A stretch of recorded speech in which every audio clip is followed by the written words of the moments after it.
We OG. Oh no, G.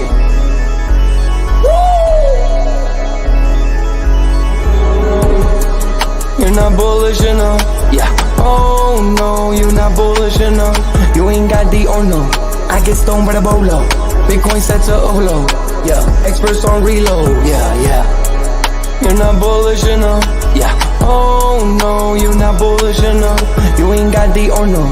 I get stoned by the bolo. Bitcoin set to overload. Experts on reload.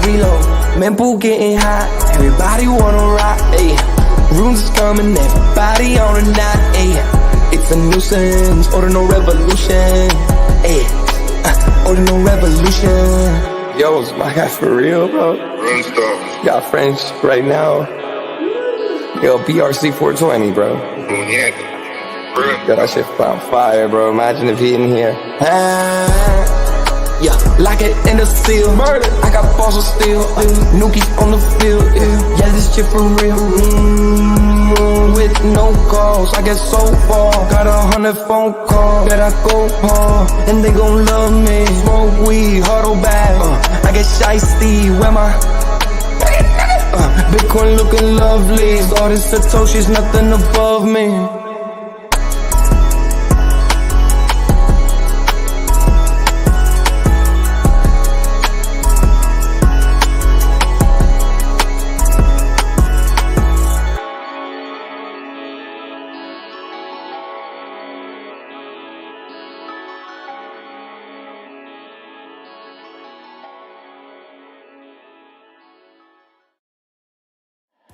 Bitcoin's alive, what you gon' do? Mempool fees are high. Ordinal.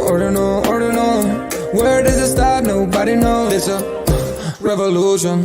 Ayy, Bitcoin is the one, no substitution. Ayy, with Shizzy and Yagobi, it's Ordinal Revolution. Welcome back to Ordinal Revolution. My name is Shizzy. On this channel, we cover the entire Bitcoin Ordinal ecosystem. What is up, guys? We have an amazing show for you guys today. We're live for another Ordinal Hour, and it's going to be an explosive one because not only are we going to give you the Ordinal Hour, but we're giving you Tap Tuesday at the 12 o'clock, guys. It is going to be a phenomenal show, and the banners today, the banners are so good. So we can't talk about the thing that's happening in November anymore because YouTube keeps sending us stuff that says, you know, they're stopping our monetization. So we're no longer talking about the thing that begins with an E that's happening in November. So we're going to avoid that. But we got some amazing topics to talk about. Jerome Powell is going to be giving his Jerome Powell is going to be giving his Jackson Hole speech this Friday, and a lot more with that. So that's going to be pretty big. Japanese public company Meta Planet buys another $500 million worth of Bitcoin. $108 billion VanEck tells CNBC basically the bottom is in. The sell pressure is over. We're going to get into a lot of that stuff. And obviously, we got a lot of Ordinals news to talk about as well. The Fluid token airdrop will be happening soon. There's a lot of collections that are dropping Ordinal spot that you can actually pay runes to actually get. So that's really good. And we'll get into that. And we're going to get into some early projects on Fractal. We might do a Fractal Mint live, kind of just mess around with it. Let's just get into it. Without further ado, I'm bringing my partner here, as always, Mr. Yagobi. What's up, buddy? What's going on? What's up, man? How are you doing? And how you feeling about the markets right now, and how's everything going with you? I'm doing okay. The markets are chopping. I mean, that theme is staying consistent. You know, last night, early morning, we thought, you know, maybe we could see a little boost here. But, you know, the reversal and the descending triangle played out yesterday. So that was actually really awesome to see. They have been kind of hitting, right? So it is a bearish like pattern, but 20-30% of the time it will, you know, test new levels and pop up, right? And so that's what's been happening lately. So, you know, people that took a long and scalp were able to scalp. I was thinking maybe 60,000 and it got to 60,500. So, congrats to those people. But this morning, as we're looking, we're back to 59,100, right? So, yeah, it's just really back and forth chop. I think this is really a good situation for market makers, not so much for people that, you know, have little experience trading. So, Yeah, I agree. This is August, right? And we're never really that green in August, so I'm just expecting more chop for the end of the month. I'm curious what you think, but later in the charts. But let's kind of jump into some Bitcoin stuff here. Exactly 16 years ago today, Satoshi Nakamoto emailed Adam Back, one of the three people that I think is Satoshi, about Bitcoin. So Adam Back wrote a bunch of papers. He had Hashcash, which is a very early version of Bitcoin. And Bitcoin actually took some stuff from Hashcash and brought that to Bitcoin. So it's insane. 16 years ago today, that email from Satoshi Nakamoto went to Adam Back. I think that email is from Hal Finney. But we'll never really know because Adam Back is way too rich to tell us. What do you think about that? Hey, I mean, this kind of falls into your theory that Yeah. they are that it's more than one person, Satoshi Right. Nakamoto, right? So Yeah. the fact that they brought some of the characteristics over from this other project he was working on to Yeah. Bitcoin, there's a little bit of speculative evidence there. So or I don't even know if those two words go together, but speculation, I would say, with that. So, I mean, cool. This is awesome. Yeah. I, Yeah. I think Bitcoin history is going to be something really cool to look back at like 20 years down the Yeah. line. And I'm the best at it. I know everything. Sign me up. No, I'm just kidding. I'm going to be a Bitcoin history teacher. I'm teaching high school students. All right, moving along here. $108 billion Van Eck. Matthew Siegel tells CNBC that all the Bitcoin selling is behind us. He says basically that Germany, Mt. Gox, the US, and a lot of others who were trying to sell have sold. And the sell pressure is about to end dramatically. What do you think about this? Do you think so? Do you think the sell pressure is behind us? It's tricky, right? Because if you look at the previous cycles, like I've been doing lately, just putting that template on top of our timeline. Yeah. I mean, there is a dump before that leg up. So, I mean, it's possible that we do see that dump, right? I think that these big ETFs and fund managers that are buying a ton right now, this is what they're supposed to say, right? Especially for their clients. I mean, it's what are they going to say that like they're bearish after they just sold a bunch of their clients on buying into the Bitcoin ETF, right? So I think that this is kind of just like a collaborative effort from that sector to keep confidence within, Yeah. the retail buyers, right? Or their which is a good thing in general because they are obviously a part of what makes the needle move. I'm probably expecting something similar to what we've seen in previous cycles, to where you don't listen to what they're saying as like gospel to a T, Yeah. but there's got to be some relevance to what they're saying in the headlines, a little bit at 100%. least, right? BlackRock ETF sold 93 million in inflows yesterday. They're now holding over 350,000 Bitcoin. I see this hitting a million Bitcoin by the end of the year.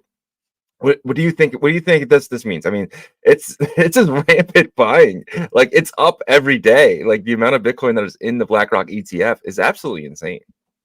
Yeah, I think that BlackRock is number 3 now on the list Yeah. of most Bitcoin held, right behind Binance, right? So, yeah, I mean, I expect them to pass Binance eventually. Maybe I know that like Binance is at like 500,000 BTC, so they still have some way to go. But this year, I'm sure that they've like obviously that's all from this year, right? They're Yeah. reporting on this, Yep. so I mean, we'll see. They could probably catch Yeah. Binance.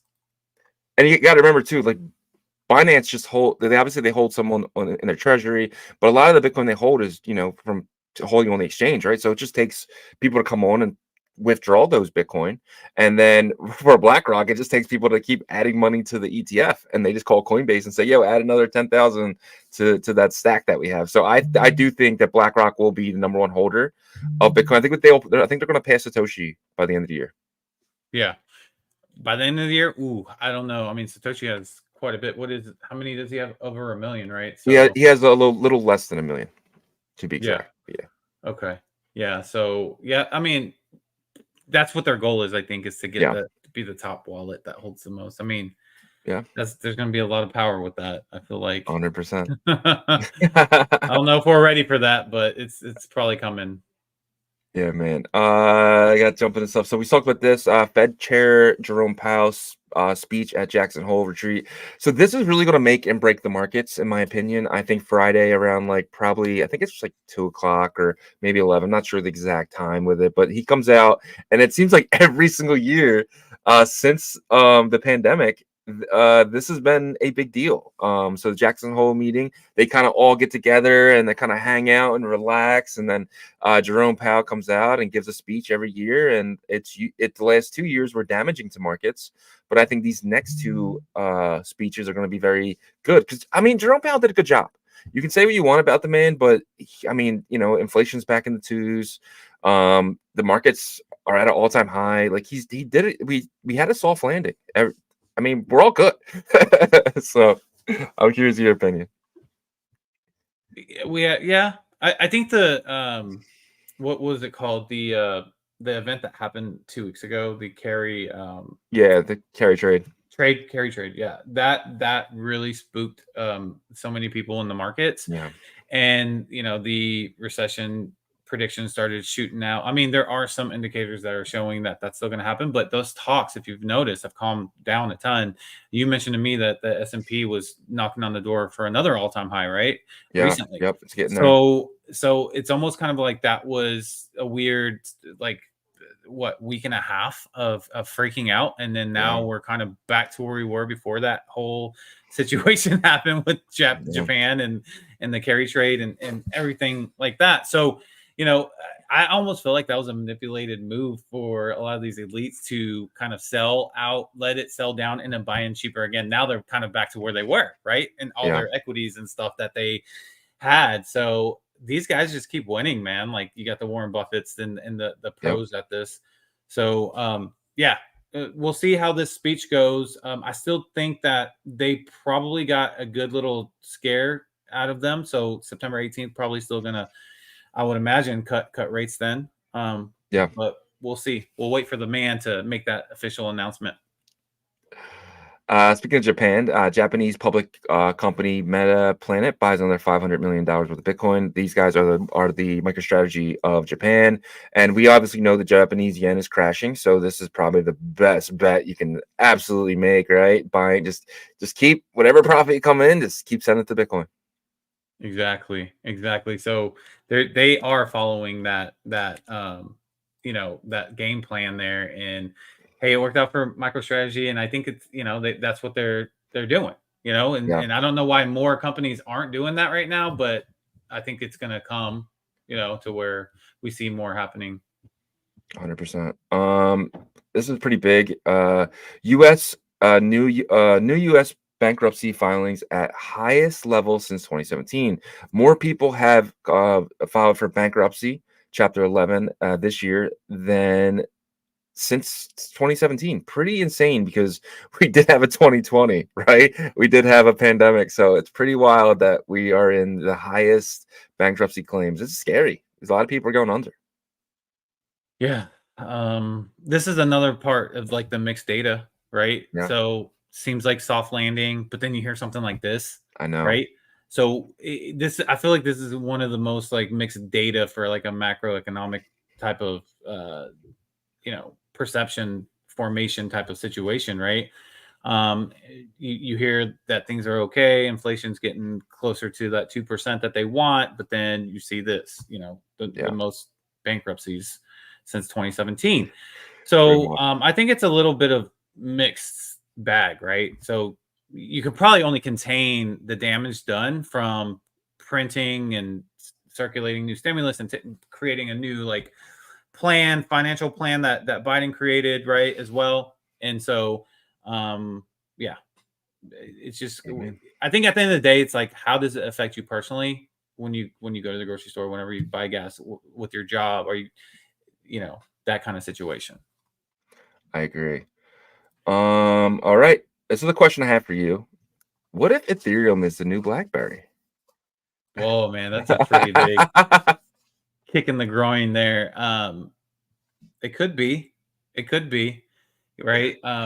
If you're looking at on-chain activity, it's still number one, obviously. Really? Because, I'm shocked. Yeah, if you're looking at on-chain activity, it definitely is number one.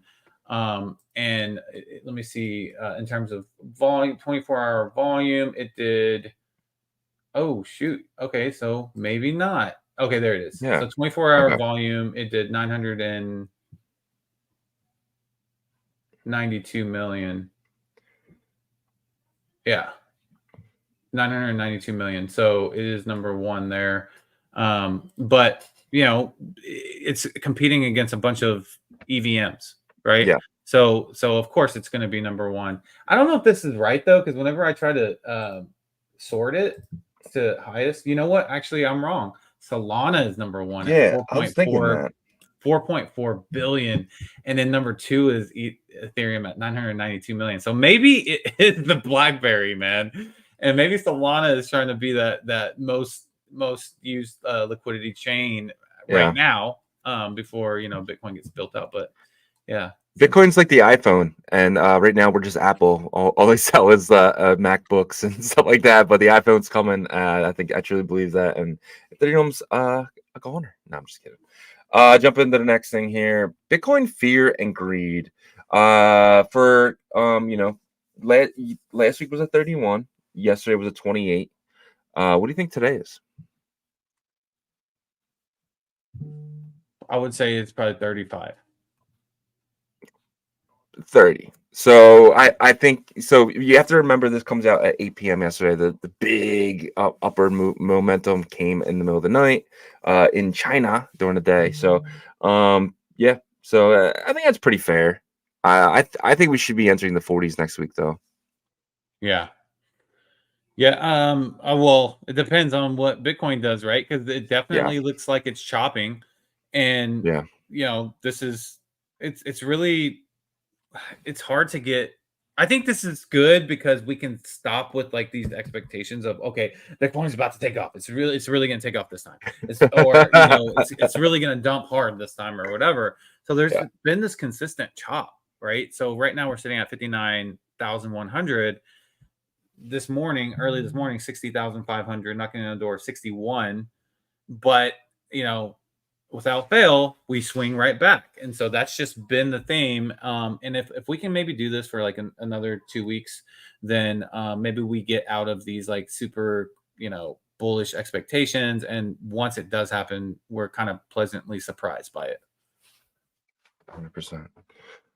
All right, like speaking of Bitcoin price action, let's kind of take a deep dive into it. Brought to you guys by the great people at BitPerp. BitPerp is going to be one of the top, in my opinion, the top leveraged trading platforms in Bitcoin. They will be on what is it? Photonics. Photonics.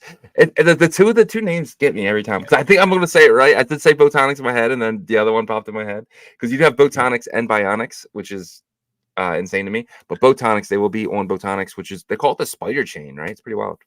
Yeah. It's there's a lot of native Bitcoin projects that are trying to explore building there, kind of like they do on Merlin. But those are the top two that I'm seeing, like builders from our ecosystem actually going over. And BitPerp will be launching there, and I believe sometime in Q4. So I'm not going to use their charts this morning because they are updating something. So I will use the traditional trading view charts here. So if you look on the 1 hour chart here, Bitcoin is, like I said, I think late last night we got to actually it wicked up to 61,300, right? And then like you could see, this is the 1 hour, right? Yeah. You could see right here that this flag was kind of starting to form here. And then right down here, we see the typical pull back down, this bull flag. But then it really faked everybody out right here because, bull flags are 60 to 70% of the time they pop up to finish out their formation onto the next one or continue the formation onto the next pole. But that's not what happened, man. It really faked some people out here. You see it try to touch 61,000 and then bam, a huge dump came in this morning, brought us all the way down to 659,484. And now we are, kind of hovering around 58, high 58,000, 59,000. Okay, so what do I see for the second half of today? Well, you can see on the MACD, the pressure is still building up the sell pressure right here. So I do see a continuation of this. Yes, the pendulum will always swing a little bit back and forth. So, you know, right now, I think if you're on the shorter time frames, the 5 minute, even the DGen 1 minute, it's probably, you know, green candles. But, you know, I think it swings back and forth, but with kind of sell down, a little bit more sell down pressure, because that's what I see here. So second half of the day, I think we kind of get to maybe like 58.5. I think that could be a good stabilized price point there. If it really starts to pick up, expect even more momentum down. But I think 58.5, maybe 58,000 is kind of where that range would be. Because you can also see on the stochastic RSI too, that we just entered oversold right here. We just passed under the 20-point mark on the stochastic RSI, and then MACD it's just still opened up there, right? You can see these red candles are there. It's just flowing to where the sell pressure is just there. It's there. So I'm thinking 58.5, 58,000 would be the low, and then probably start swinging back the other way, maybe late today, early tomorrow. 4-hour chart, which I don't really look at that much, but it's what I got here. And it can give you a like kind of 2 to 3 day projection forecast. So you can see the buy pressure in the MACD is starting to weaken here, right? We didn't really spend much time being, you know, with this sell pressure here. Also, we didn't spend much time being in oversold. So we bounced up here. I don't see us staying over here very long. You know, I do see kind of that, you know, maybe like chop back up and down. So maybe next 2-3 days to finish out this week, you know, 57, 58,000. This is going to be choppy, man. Like even if we touch back to 60,000, it's just, that's what the theme is. The energy is, right? So heading into the weekend, probably not any crazy good price action, in my opinion. Just chop, you know, 57 to 61,000 back and forth, back and forth, back and forth. That's what I'm seeing right now. Yeah. No, I agree. Yeah, man. It's kind of you know, it gets you hit like hitting us right in the stomach sometimes. You just want to get out of here, right? That's just how I feel. I'm just so tired of being between 50 and 70. It's just it's go either. I'd honestly be okay with going down to the 45s. Like I just want. Don't say that, because last time you said that we did go down. Well, I'm okay with it, because I honestly think so, because I don't think the runes and stuff like that fall too hard, because they're kind of already like, you know, the people holding them are holding them. There's no, you know, I don't think they're going to, oh well, Bitcoin's dropping, I'm going to sell them. I think that a visit down to 45, and then that could really cause a lot of buying pressure to where we can really get out of here, right? I think we need to go down, get some of that liquidity and pop up, or something needs to happen. I just can't be here between 50 and 70 anymore. I can't do it. Yeah. I can't do it. Well, I just think at these points, whenever we feel like this, we need to zoom out, put that template on our timeline, and realize, hey, look, we're just going to have to wait till fall. Whether that's September, October, November, it doesn't matter. We just know in that time frame is when we can probably see more bullishness, and you know, there's something that's hanging over this space's head a little bit, right? And just the timeline. I mean, just look at the previous cycles. Just be patient. I know it sucks. It's not fun at all, but we will get there. You know. Yeah, but you know what is fun? The roll call. Let's hop into this, guys. Let's see who's first is first, because first is everything in Bitcoin. If you're first, you are number one. And today, that number one is Green Man. Shout out to Green Man. He says, LFG, you, sir, win today. You are a winner in my eyes, and a winner to everyone else watching today. Congratulations, Green Man. You are a beast. He said, it's been a while. It's been a while. Don't let that happen again. Mr. Hanky, the Christmas poo, he loves me and I love you in that second spot. Mr. Planet Prophet, shout out to him, coming in here always with the stacks of love, man. It's good to have people from different ecosystems. I'm glad you're here, Mr. Bitmap Prophet, or Mr. Planet Prophet. Ernesto Gonzalez, track. I love it. People just come in and they just pump their bags, man. I love it. Glasshoppers is here. Yashir, one of our mods. Shout out to you, Yashir. He said you guys are all high on BTC. I love it. I love that comment. He says bless be upon you all. Shout out to you, Yashir. Again, one of our mods. We appreciate you so much. Kai Effect is here. Zahid is here. Webdro goes Shizzy and Yagobi, Yagobi and Shizzy, Shizzy and Yagobi and Shizzy. Shout out to you, Webdro. D Love is here. Danny, one of our mods again. Appreciate you, my friend. He says, "Let's go. It's a full moon." Did you hire a plumber? Like, what do you mean full moon? No, I'm just kidding. Danny says holding an amount of it's a full moon. Oh, Danny's showing some runes again. Shout out to Danny. He's man. good at that. He's like Yes. passive aggressive with it, but I like how he like slips it in. Like Patapoo's not passive aggressive. He's just aggressive with it. Shout out to Patty Poo. He's not been here in a while, but to call him out today. Ordinal Chips is here. PJNZ, Claudia, shout out to you, my friend. No, he's in the building. Hello to everyone. Bitmap Gallery is here, and then we got our boy Cheaty. So what's up, guys? What's up, Cheaty? Shout out to you, my friend.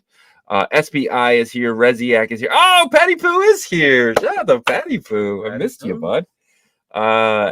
Albert is here. He is calling out Chad Masters and those CBRC guys. He is. I feel like that's how the whole space looks right now, or thinks. They're like this. MoSwap Opnet is a scam, and then they say, but Chad Masters is a good guy.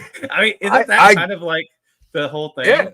I don't like that team over there. I like Chad Masters. I don't think CBRC 20 is ever going to do anything. I don't think Opnet's actually going to do anything. But I like Chad. I'm rooting for him, right? So. I mean, he's a good guy. Let's see what happens. Yeah. But if it does, I'll be one of the first people to play with it, right? So that's just my motto. It's like, I have doubts on things, but I love being proven wrong. Prove me wrong as much as possible. I love it because that just means I have more educating to do. Educating myself, that means. Mr. Sheedy is here. Says, good morning, fam. Have a wonderful day. Shout out to Mr. Sheedy, man. I hope you're having a great day, my friend. Mari is here. Tim Baker, AOD Art. Shout out to you, my friend. You are one of our mods, and we appreciate you. And then this is what I mean by Albert. Is be careful, Opnet and the MotoSwap guys. But love Chad Masters because he's a beast. Chain Watcher is here. SPI is here. Chief Axel is in the building. Jesus, my man. Let's see. Carlos CLS, man. Appreciate you, my friend. Lackey Lukey is here. LSR. Rune Whales in the building. Steamy J 6 is here. Oh, my favorite now. I'm starting to really like John. I do. I love his comments. I look for his comments. I look for him now, and I want to be like pushed. He puts me off guard a little bit, right? Because everyone else is like super nice, but he's just real. And I like that about John, man. Rick G is here. Have a love-hate relationship now. I think we do. I love Rick G though. That's my guy. He says long live Tap. Super fan, what's up, buddy? So maybe I win at being last. No, buddy, you're never last in our eyes. Shout out, super fan. Get the block out. Got a reveal. This guy is legendary, dude. I feel like we saw him grow, bro. I feel like we saw him in hackathon, and now today he's just this beast of a person. Appreciate you, super fan. Thank you for being here, my friend. Trade is here. Mauricio is here. Ant-Man is here. He said, I'm staying away from CBRC. Do what you think is best, my friends. Do what you think is best because only you can prevent forest fires. But that is our roll call for today, guys. Nice roll call, man. Showing up every day. Love it. Yeah, man. So this is the title for today's show. We're going to get into this. Outstanding Bitcoin ecosystem buying opportunity. TRAC. Under $2, back under $2. NodeMonkes sitting around 0.12. Puppets sitting below 0.1. And then you have $1 billion cat at a $22 million market cap. You came up with this title today. What does this mean to you? Well, if you look at the ordinal collections and the current price points for some of these, there's definitely, in my opinion, not financial advice, of course, but huge opportunities there. If you look at where their all-time highs were, even like 4 months ago, 6 months ago, to where they are now, right? And some of them have reasons to believe that they will do that again and then some, whether that's layers of value or, just big communities. And so, we just wanted to highlight that.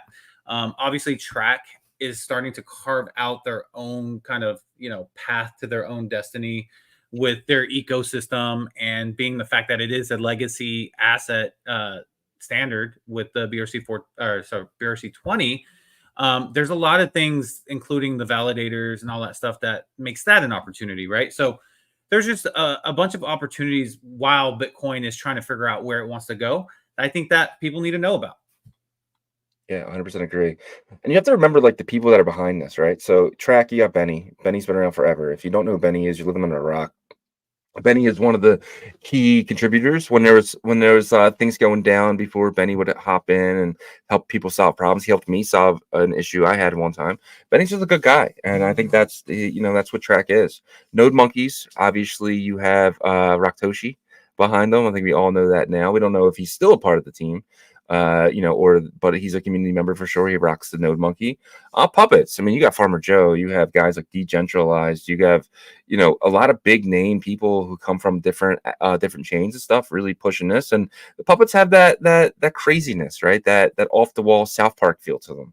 And then you have stuff like $1 Billion Cat, which is new. I think it's gaining that community. You got Bongo who reps it. You got they had the glasses, and it was cool. It was really cool to see. But I think you're right. I think the buying opportunity right now is so huge, and this might be something this time next year you look back at and say, "Damn," Yeah. I mean, I can't remember what the all-time high was with TRAC, but I'm seeing some right here that were sold in February for $5.80. Just going through the history on Unisat. Before that, it looked like it was at around $6 as well. Yeah. 609. Do you remember what the all-time high was for TRAC? Yeah. I think it was a little over $8, 8, maybe 830, 841, somewhere around there. Okay, so let's say it was 8. Let's say it was 830, right? Right now you're looking at the prices for TRAC 4X. are $1.91, right? So a 4x to where they were. But when you think about a project like TRAC that has community, that has established foundation, you think past what their all-time high was pre-bull, energetic run-up, right? Pre-six-figure Bitcoin, pre all these things, so just from the $8.30, like you said, it's a $4 a 4x come up from where we are right now. So I think that in itself is like a safer opportunity, right?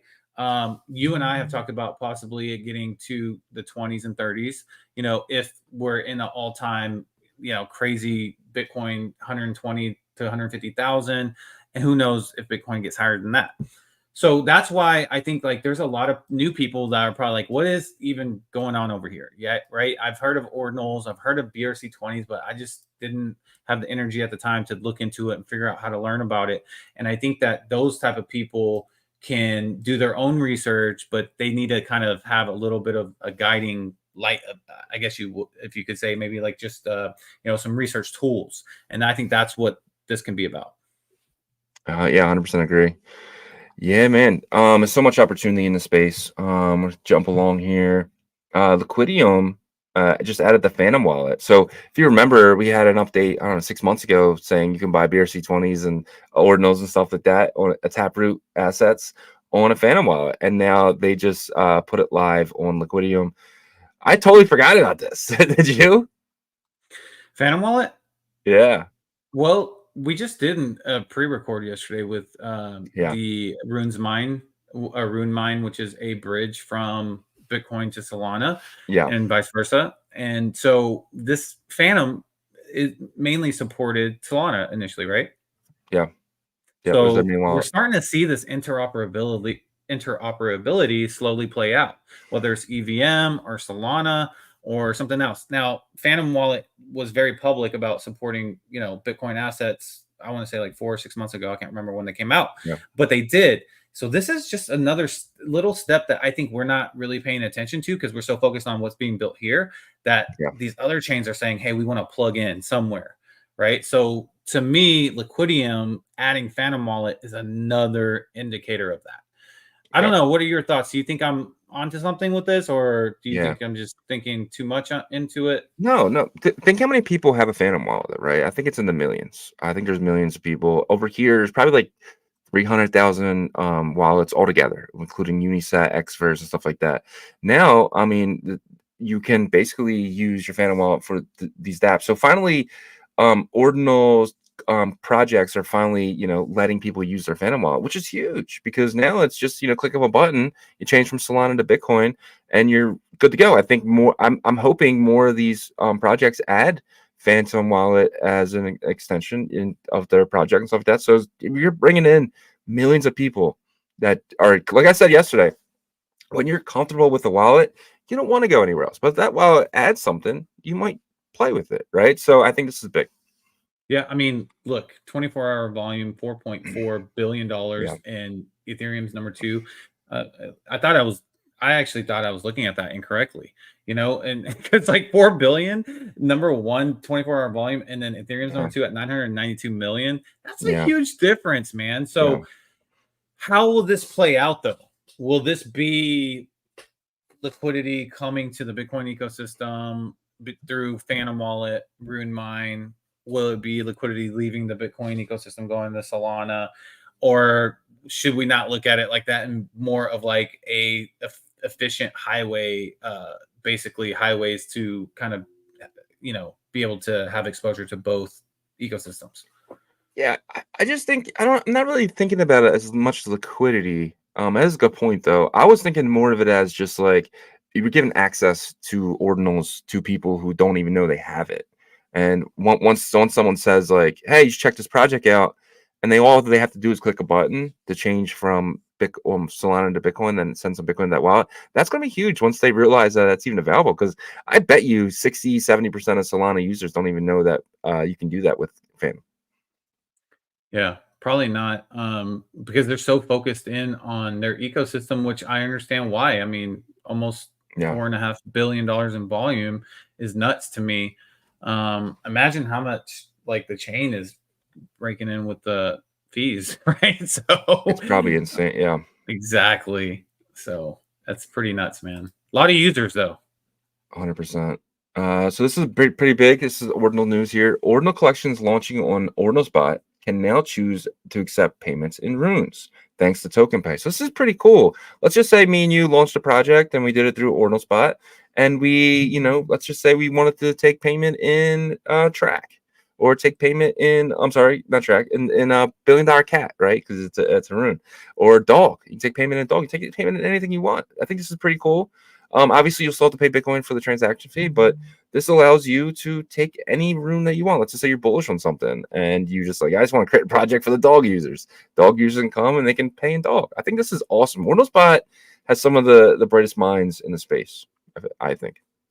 Yeah, they're very, I guess focused on tooling, usability. Look, they're a business model in our space, right? Yeah. They're very clear in probably how they do things from step 1 to the end, right? So I think that this is just I'm not surprised. They're going to be one of the ones that push the envelope consistently in the space. And so love them or not, like you might not like them, you might have had a bad experience minting something with them. They're here to stay, and they're going to continually try to, integrate, innovate, and those kind of things. Integrate and innovate. I love it. I love that. All right, so our good friends at Fluid Token, they are going to be doing the airdrop soon. So if you use the swap now, you won't be able to get the points. We told you guys for like 3 months though, but Fluid Tokens, the native staking on Bitcoin L1. So you will eventually be able to stake that airdrop as well to earn those points. So that's pretty cool. But they have it here. Give a quick look. And PSA for Fluid Tokens, they said if there's anything that's trying to get you to pay gas for that pass, it's a scam. They're going to airdrop it to you so you don't have to pay for anything. So just don't click on anything that's trying to get you to pay fees or anything like that. They'll be paying for 100%. But this is their new staking mechanism that they're going to be dropping.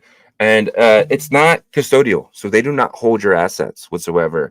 You're going to come here. Let's just say you want to stake your dog the moon. It expires January 1st, December 31st.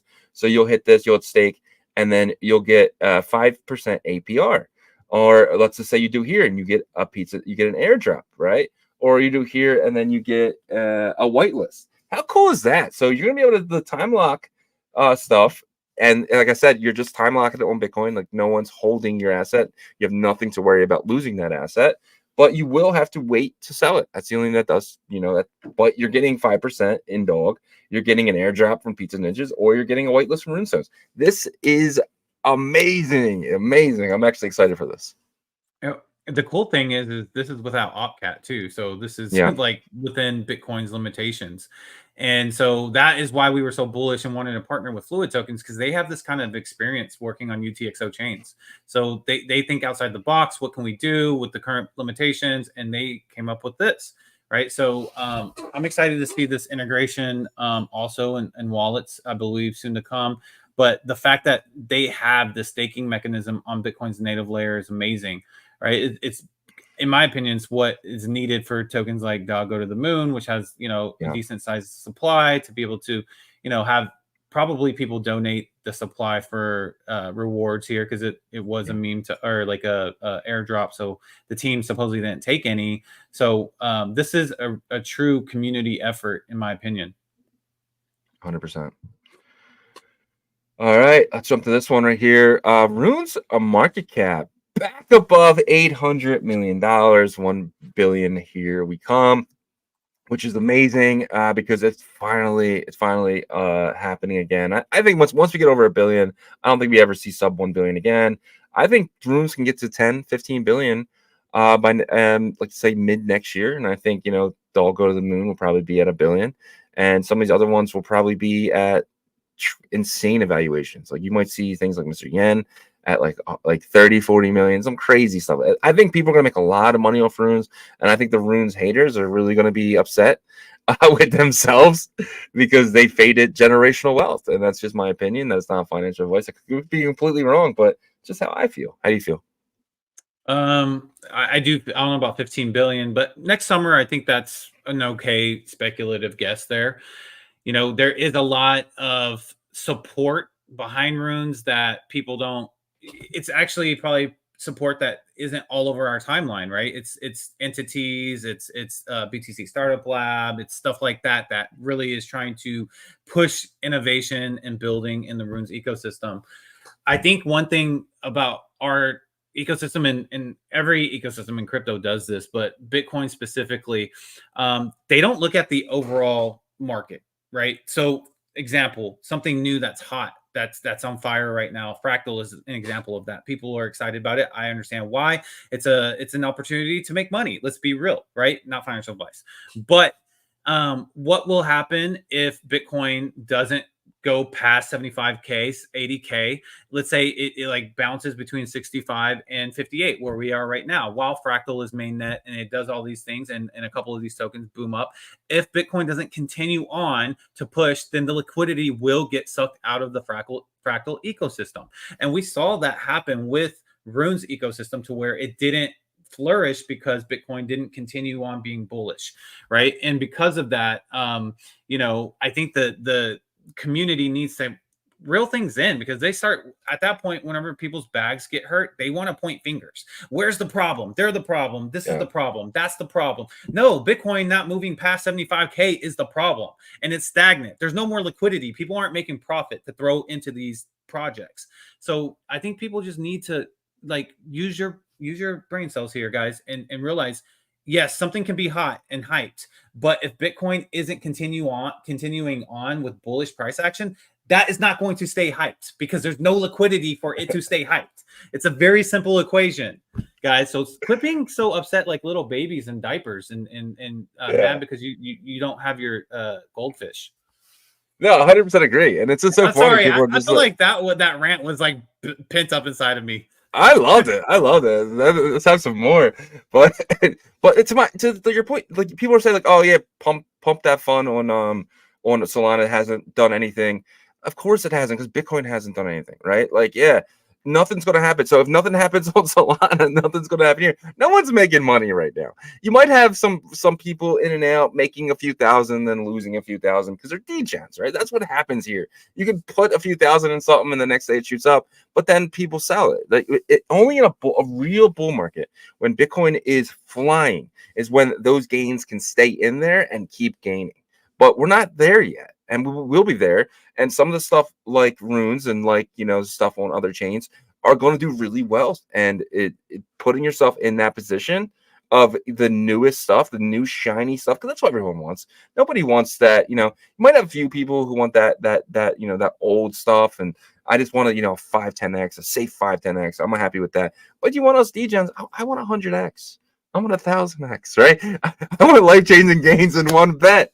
That stuff will come when Bitcoin is at ridiculous numbers, in my opinion, between 4 and 700K. Yeah, I mean, it's really simple if you look at it and you zoom out. We're not in the part of the bull market to where we're supposed to be, like, so ecstatic and flying with, all these gains, right? You have to understand that there's going to be a window when that happens. I don't know if that's going to be 6 months up to 12 months, but we're not in that window yet.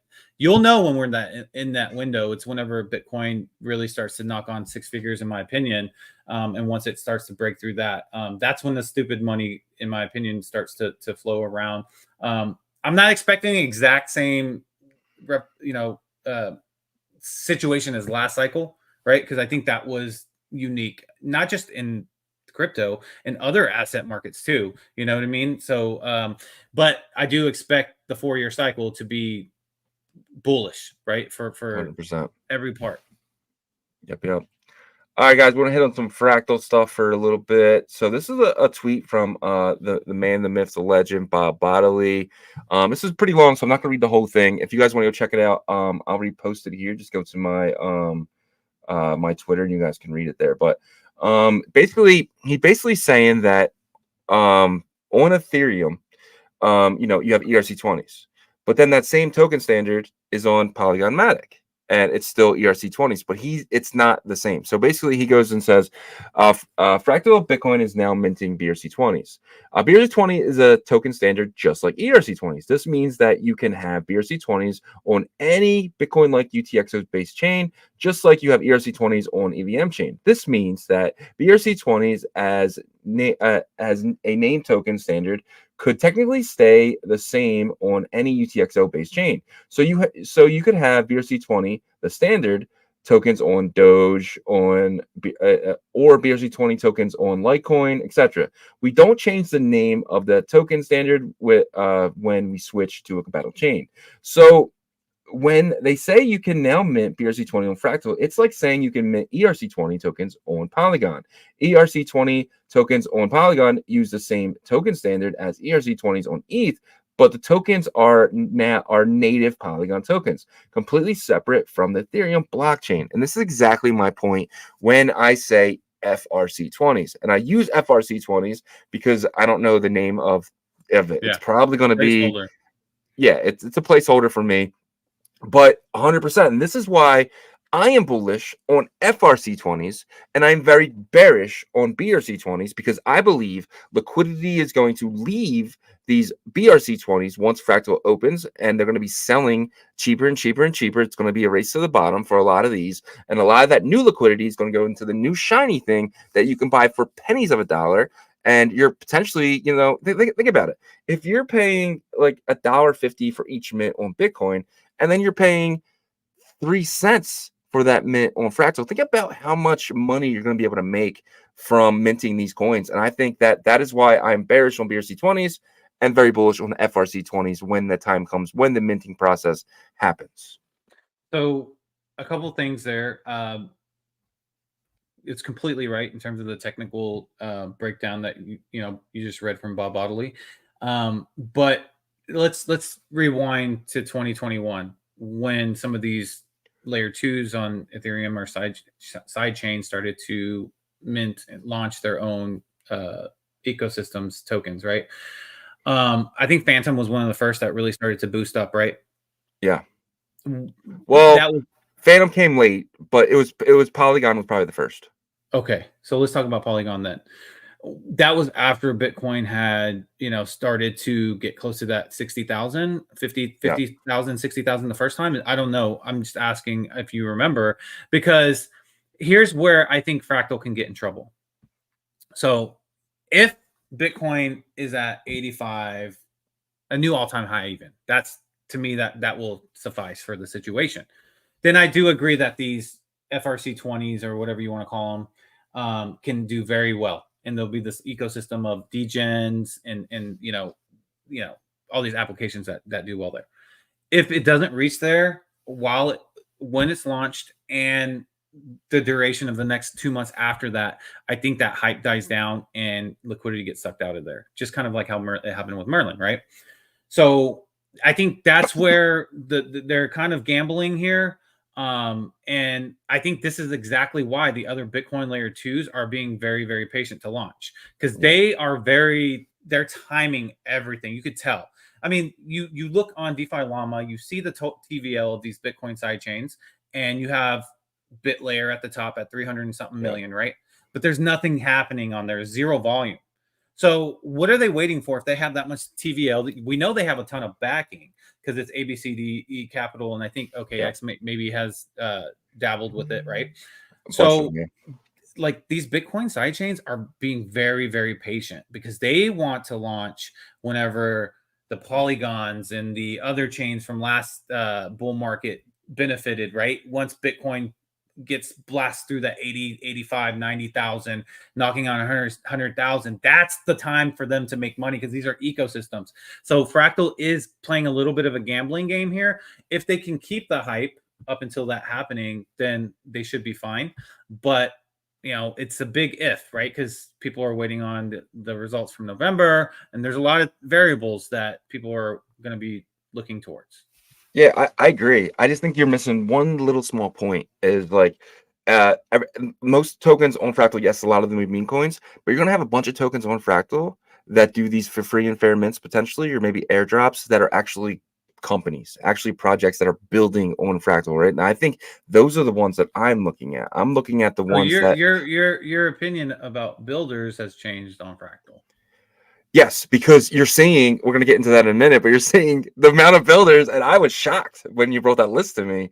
That changed my perspective because now I didn't realize how easy it was going to be from the guys who are building on Bitcoin to easily copy and paste their code to Fractal. It's the same thing. It's a copy and paste. So anyone, Liquidium, Fluid, anyone building anything on Bitcoin can easily build on Fractal, and that was really eye-opening to me. And a lot of them are pre-coin, right? So why not launch it where you can do the most, where you can stake, where you can do LP pools, where you can do DeFi potentially, we're hoping, on this Bitcoin, and then just easily bridge those coins back using the time mechanism that they have. So I don't know, I'm getting very bullish on FRC20s right now. Yeah, I think the pre-Fractal narrative can go both ways. I think it can, because there's going to be a lot of people that were burnt from pre-runes that got in late and that didn't get airdrops but bought them, and then you know what I mean, maybe didn't come up that much when the token dropped, and so there's going to be a little mixed feelings with that. If there's too much pre-Fractal hype, I think that if it was me, I would I could be wrong in this, I would probably stay away from too much of that. You know, stick more to the free and fair, because that's what worked for BRC20 anyways in the beginning, right? So I do. I agree. I think the airdrops are not going to be worth holding the tokens that you're going to get, because I do think a lot of the tokens drop in value going in. But you have to remember too, the hype pre having was there. The hype pre runes, I mean pre Fractal, is not there, so you're not going. I don't think you're going to see that. You know, I don't know about that. Well, when I say that, I mean in Bitcoin. I mean liquidity flowing. Like there's a lot of liquidity flowing because there isn't really, exactly, because you actually had a market for these pre-runes that you could buy and sell. One thing that could happen is this, though. It's like a reverse psychology here, which is people are saying, "Oh man, I remember the last thing that we got into over here, which was you know, overly hyped in their mind or whatever because they didn't do well, and so they stay away." And the people that do get involved benefit a ton. It actually ends up doing very well, and then so it can backfire too. So it's weird. There's definitely mind games here, you know, a little bit. If you you know, keep yourself in the weeds too long, and maybe that's something that I need to not do.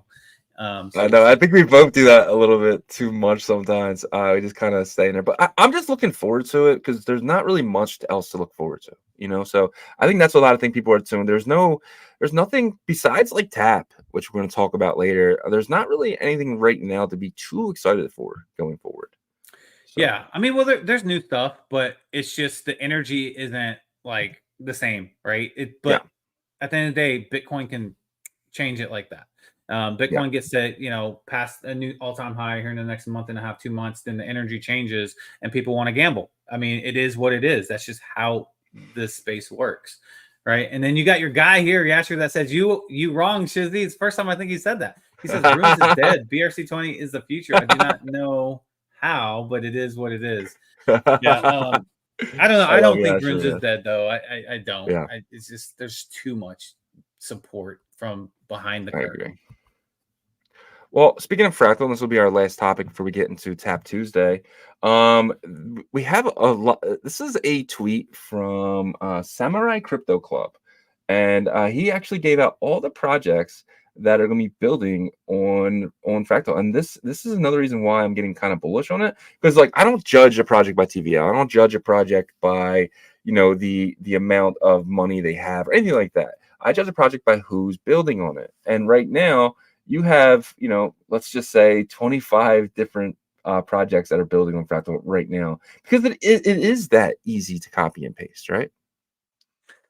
I mean, that's what they're saying. Obviously, there's differences to the chain in terms of specs, features, right? Like speed and stuff like that. I don't think they would necessarily have to. Obviously, there's different naming probably properties with Fractal versus Bitcoin. Small little adjustments, I would imagine, with the code. But the thing that I think is going to be interesting is, so yes, I think getting it over there, not hard. Upgrading your application once figuring out how to utilize OpCat and these computational functionalities that get added through opcodes, that's where it's going to be a little tricky. But I think that there's going to be a community working to get the smart contracts on there and stuff like that. Or there's actually an entity that's partnered with Unisat for that specific reason. And so I think that will be a little time to take to get adjusted to that, and then probably really easy after that, I imagine. I agree. I couldn't agree more, man. So yeah, so is anything on here that kind of shocked you? So I was kind of read through. Obviously, Uniworlds both know there was an infographic I thought on that post. Is there not? Oh, there it is. Right there. Yeah. Awesome. So yeah, so perfect. I didn't even see this until now. You got Uniworlds. That's no surprise. Sats Pump Fun, no surprise. I'm not gonna read this one because Francis did it and he just wrecked it. So I'm just gonna leave that there. I don't Ordinal project. Yeah, it's Ordinal project. Fun. We both don't think this is well, in my opinion, I don't think this is gonna be anything. Infinity AI, Moto Swap. They have no choice but to build over here, I think, because I don't think they can do I think they want to do it on Bitcoin Layer 1. FSIC. I hate that. Yeah. I hate that. What is that? I mean, it's RSIC. It's the same thing as RSIC, but it's FSIC or whatever, right? But I mean, we'll see what that. Yeah. Yeah. You got Fractal Pups, pretty cool. I do like the Ordinal projects that'll be the Hawk is building over here. He's big Ordinal guy, but the one that did shock both of those was I think it's Agora.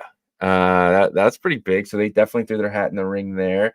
And then our guy that was needed, though. I feel like no, I agree. I think they can do a lot more with that. And then you got our guy Block. It says Lock, but I guess the B is hiding. But Chain Racing Club, that's our man right there. Shout to him. The Sat Hunters with Francis. I knew he was eventually going to build something, so that's pretty cool to see him and his team over there building.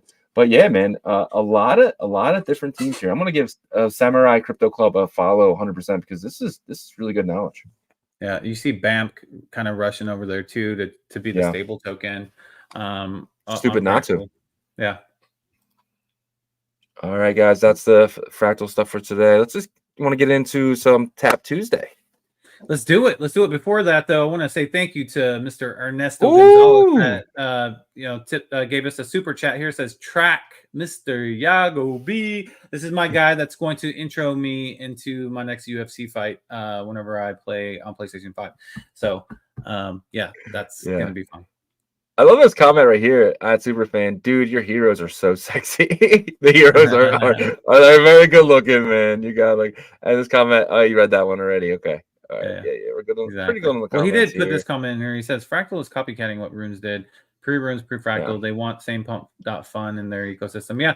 I mean, I don't know. I think that there's going to be opportunities there, but hey, look, it's just another thing leading up into the the bull market. We'll see how it all plays 100%. out. But yep, and we got our guy hopping in, Track Lord Tom. We got Aaron from Foxy down there. We got Superfan coming in. This is going to be a great Tap Tuesday. I'm excited. Let's get right into it, bro. You want to start? Yeah, let's start with Tom. We'll bring him up, give us an update on the ecosystem, and then we'll go Foxy next. So let's go ahead and welcome Tom back to Ordinal Revolution. Oh, sorry, good.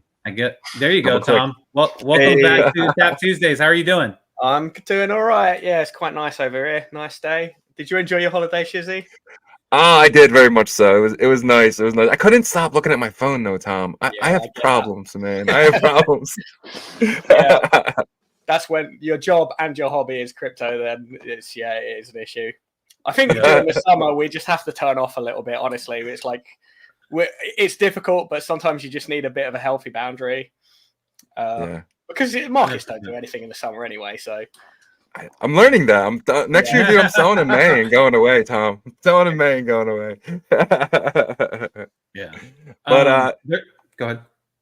No, I was just going to basically say probably the same thing you were going to say. You know, how's everything with you, and how's everything with TRAC and Tap and that whole ecosystem over there? Well, I'm sure by now you've realized that the alpha I was trying to hint at last time we were on was the fact that we'd done the first DeFi swap on chain.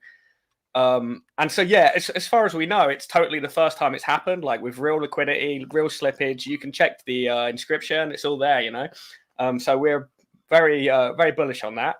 So, yeah, like that was the big news. And it's strange because I think it kind of went above people's heads sometimes. Like some people were like, oh, yeah, big deal, whatever.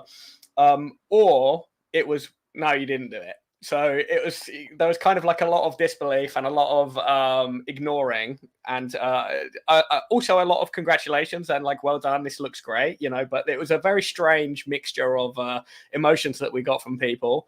And I get it, right? Like there's a lot of competitors around. There's a lot of people building different solutions, and you know, there's a place for a lot of them. It's not like this is the only way to do things, but we're obviously super excited about being able to finally do this, like actually directly on the layer one, right? It's like for us, it's a really big deal, and I think for a lot of people it is. So, yeah, like we're super excited about that. And obviously, you guys have probably seen already some of the sneak peeks of the marketplace that you can view now. And so, yeah, that's coming along nicely, and yeah, it reminds me of the glory days of DeFi and Pancake Swap and all that. So I'm so looking forward to it. Yeah, it's not a sneak peek anymore, Tom. We got the full site now. Yeah, true. Taparoo, it's phenomenal. So I got that now because I did get in the first validator license. So it looks great. I'm actually really excited for it. I think they did an amazing job. Obviously, it's on testnet, but I was over there, you know, messing around with it. So I'm very lucky that I was able to get one of the first validators and access to the Taparoo, which is awesome. Yeah, I think for anyone that hasn't seen it, I think the artists have done a really good job. The art style is really cool. Kind of reminds me of the Gorillaz. If you know the band, the Gorillaz, the kind of anime, like kind of cool anime pencil drawing kind of look of the for the logo. You mean, right? Yeah. The logo and the art. I'm not sure how much of the splash art is public yet, so I probably shouldn't go too much into that. But like, yeah, from the logo and some of the design work on the landing page, it looks super awesome. And I got sunshine in a bag. Yeah, there it is. Scroll to the bottom. At the very bottom, the logo's on the left. It should be if you go to the homepage. Maybe I think I'm not on the homepage. Yeah, you got to be on the homepage there, but that's what he's talking about. And I have a feeling the way that you were talking about it, Tom, is that is there possibly a collection in the works for this? Oh, maybe. I don't know. Okay. Honestly, I don't know. But yeah, that's the logo. And yeah, no, I'm assuming some of it hasn't been isn't live on the testnet yet. But yeah, obviously there's front pages for the swaps and the marketplace, and there's going to be like an interaction page between the two, so that you can choose where you go. And some of the art design work for that looks amazing, and it's very much in the same style as the top little bar you have here and the icon at the bottom, the logo at the bottom.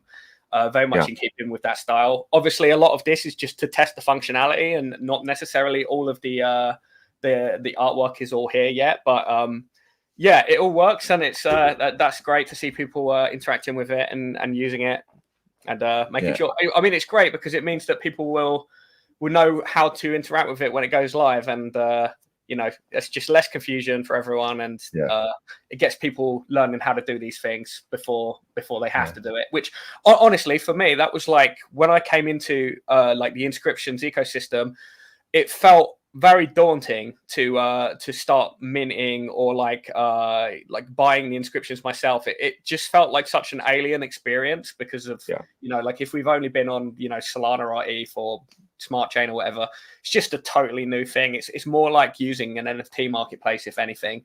And yeah, it takes a little bit of getting used to, but I think now that the space has been around and we're trying to make it as easy as possible for people, you know, we want it on a user experience side of thing to be very, you know, very familiar looking, especially when it comes to when the swap protocol goes live, when the swap side of it goes live. We obviously want to make sure that that's super streamlined and easy to use and like familiar, you know.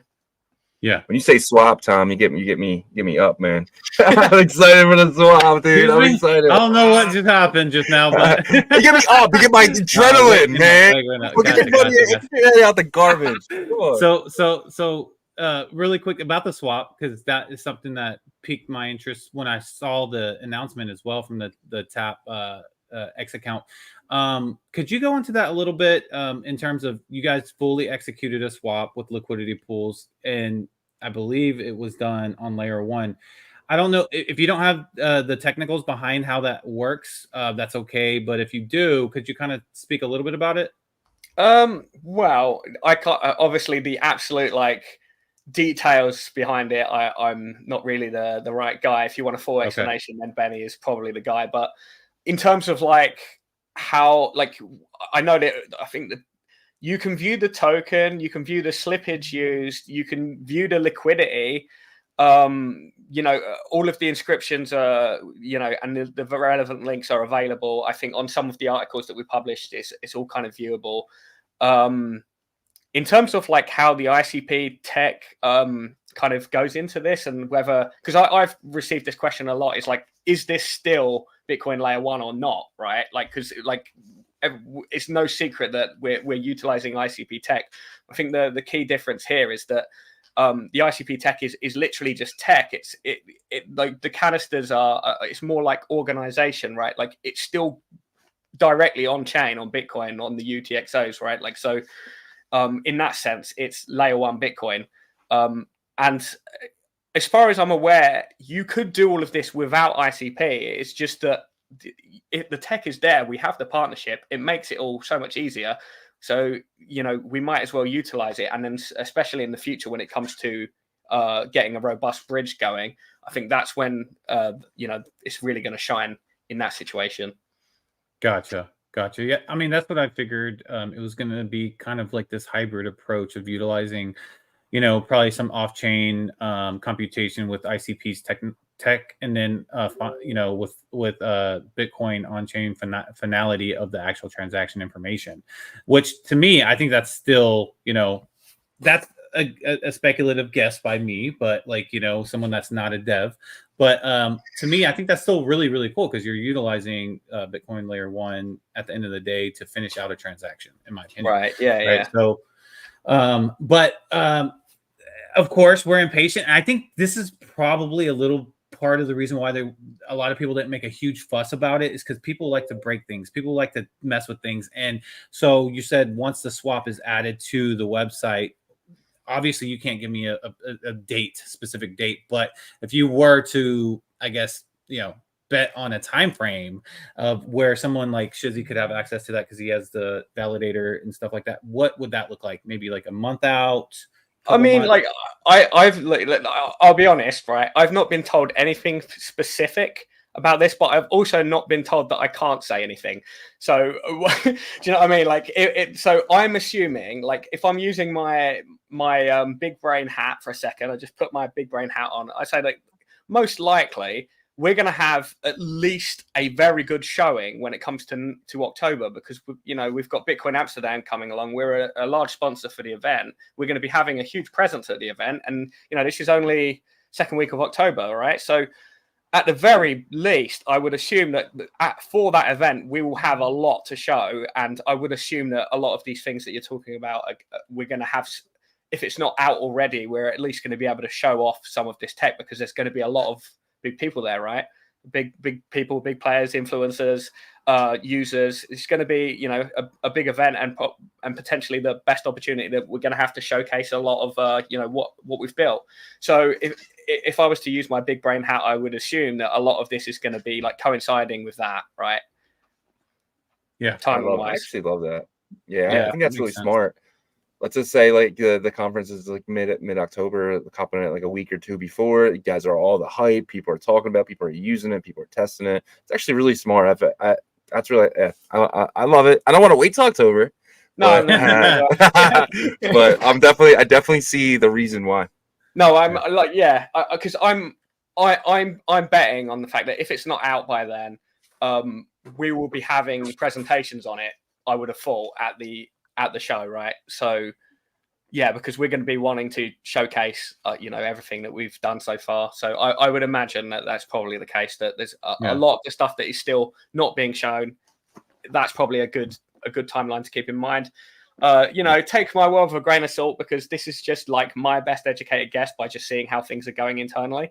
But like with before, there is kind of a procedure to all this, and so there's going to be a lot of hype around the socials and all the regular stuff, 100%.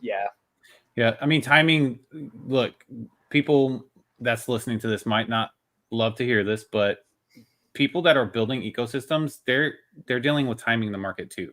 I'm not saying that's exactly what TAP is doing, but it'd be smart if they were, because everybody wants to release their baby whenever they feel like the time is the right time, when there's a lot of energy in the overall space. So appreciate you, Tom, breaking that down for us and the audience here. Go ahead.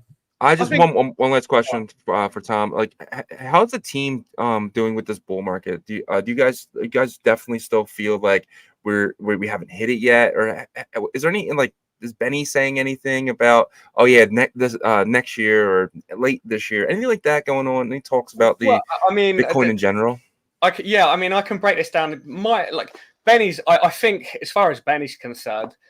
And the reason that I think a lot of us like working with him is that he's not that interested in that side of things. He just wants to build a product. He wants to provide a service. I think he's a pretty straight shooter in that regard. So that makes him a really cool guy to work with. If I'm talking about my own perspective on the market, I think that it's kind of a strange one, because if we look around at the whole world, we see that there are a lot of assets that are kind of looking like they're in a bull run, right? Like, essentially Bitcoin's made a new all-time high. It's a bit of a weak high. Dow's hit a new all-time high. I think S&P 500. But these are, and the top 5 stocks or so, like the top 5 or 6 stocks, they've all broken out. But, this is normally a sign of a lack of distribution among the smaller assets, right? So if you look at like crypto at large, and you look at other indexes, smaller indexes like the Russell 2000, which is often correlated to altcoins, they've only made retracement rallies, right? Like, they've only made like the 0.618 or the 0.786. Like, they're very much in retracement territory, and that tells me that even though Bitcoin has jumped the gun a little bit this cycle, if you compare to a previous cycle, we're not in that much of a different situation, really. We're a little bit higher up, because I would say that maybe the institutional demand has meant that we've made a new all-time high, like, prematurely, like, somewhat, right? And I think a lot of people were wrong-footed by that, because it seems like it's been a bit of a gnarly bear market in the last 6 months for altcoins. And yeah, it has to a certain degree, but if you just look at the crypto chart, that's just altcoin chart, it's just a retracement rally and then a retest. And if you look at the big picture on things, I find it difficult to see it as anything but just bullish for the next year and a half, right? Like, we can never be 100% sure on timings, but if I was to hazard a guess, I would just say that, like, you know, it's just business as usual, 4-year cycles. Like, as memey as that sounds, I think we've probably got, you know, a year and a half, and then, you know, you've got to take what you can get. I think in the market sometimes it's like, if the market only is only bullish for another year, then, you know, that's what you get. If we get 2 years, that's what we get. I mean, we just want to find these good projects as early as we can and build while there's, you know, opportunity in the space. And then once your nan is telling you about it, then maybe it's too late, right? Yeah, so it's 100%. how I look at it. But yeah, no, I mean, in terms of like for the next year and a half or so, I'm really bullish. And then obviously, you know, TRAC, we're hoping to be around for more than one cycle, you know, in one way or another. Especially with Tap Protocol and, you know, offering our validation services. And then, you know, once we've got our nodes up and we've got like a whole infrastructure, then that's going to be a huge resource as well, right? Like having a whole array of decentralized validators, you know, that's going to be a real bonus, you know, for not only the community, but for the space in general and for us, obviously. Yeah. Definitely. And I think you said it perfectly. Look, just grab the template from the previous cycle, lay it on top of our timeline, and we're not like we're not in a doomsday situation, right? We're actually kind of right on track. Yeah, right on track. Yeah. Right on track. I love it. Right on track. Yeah. No pun intended.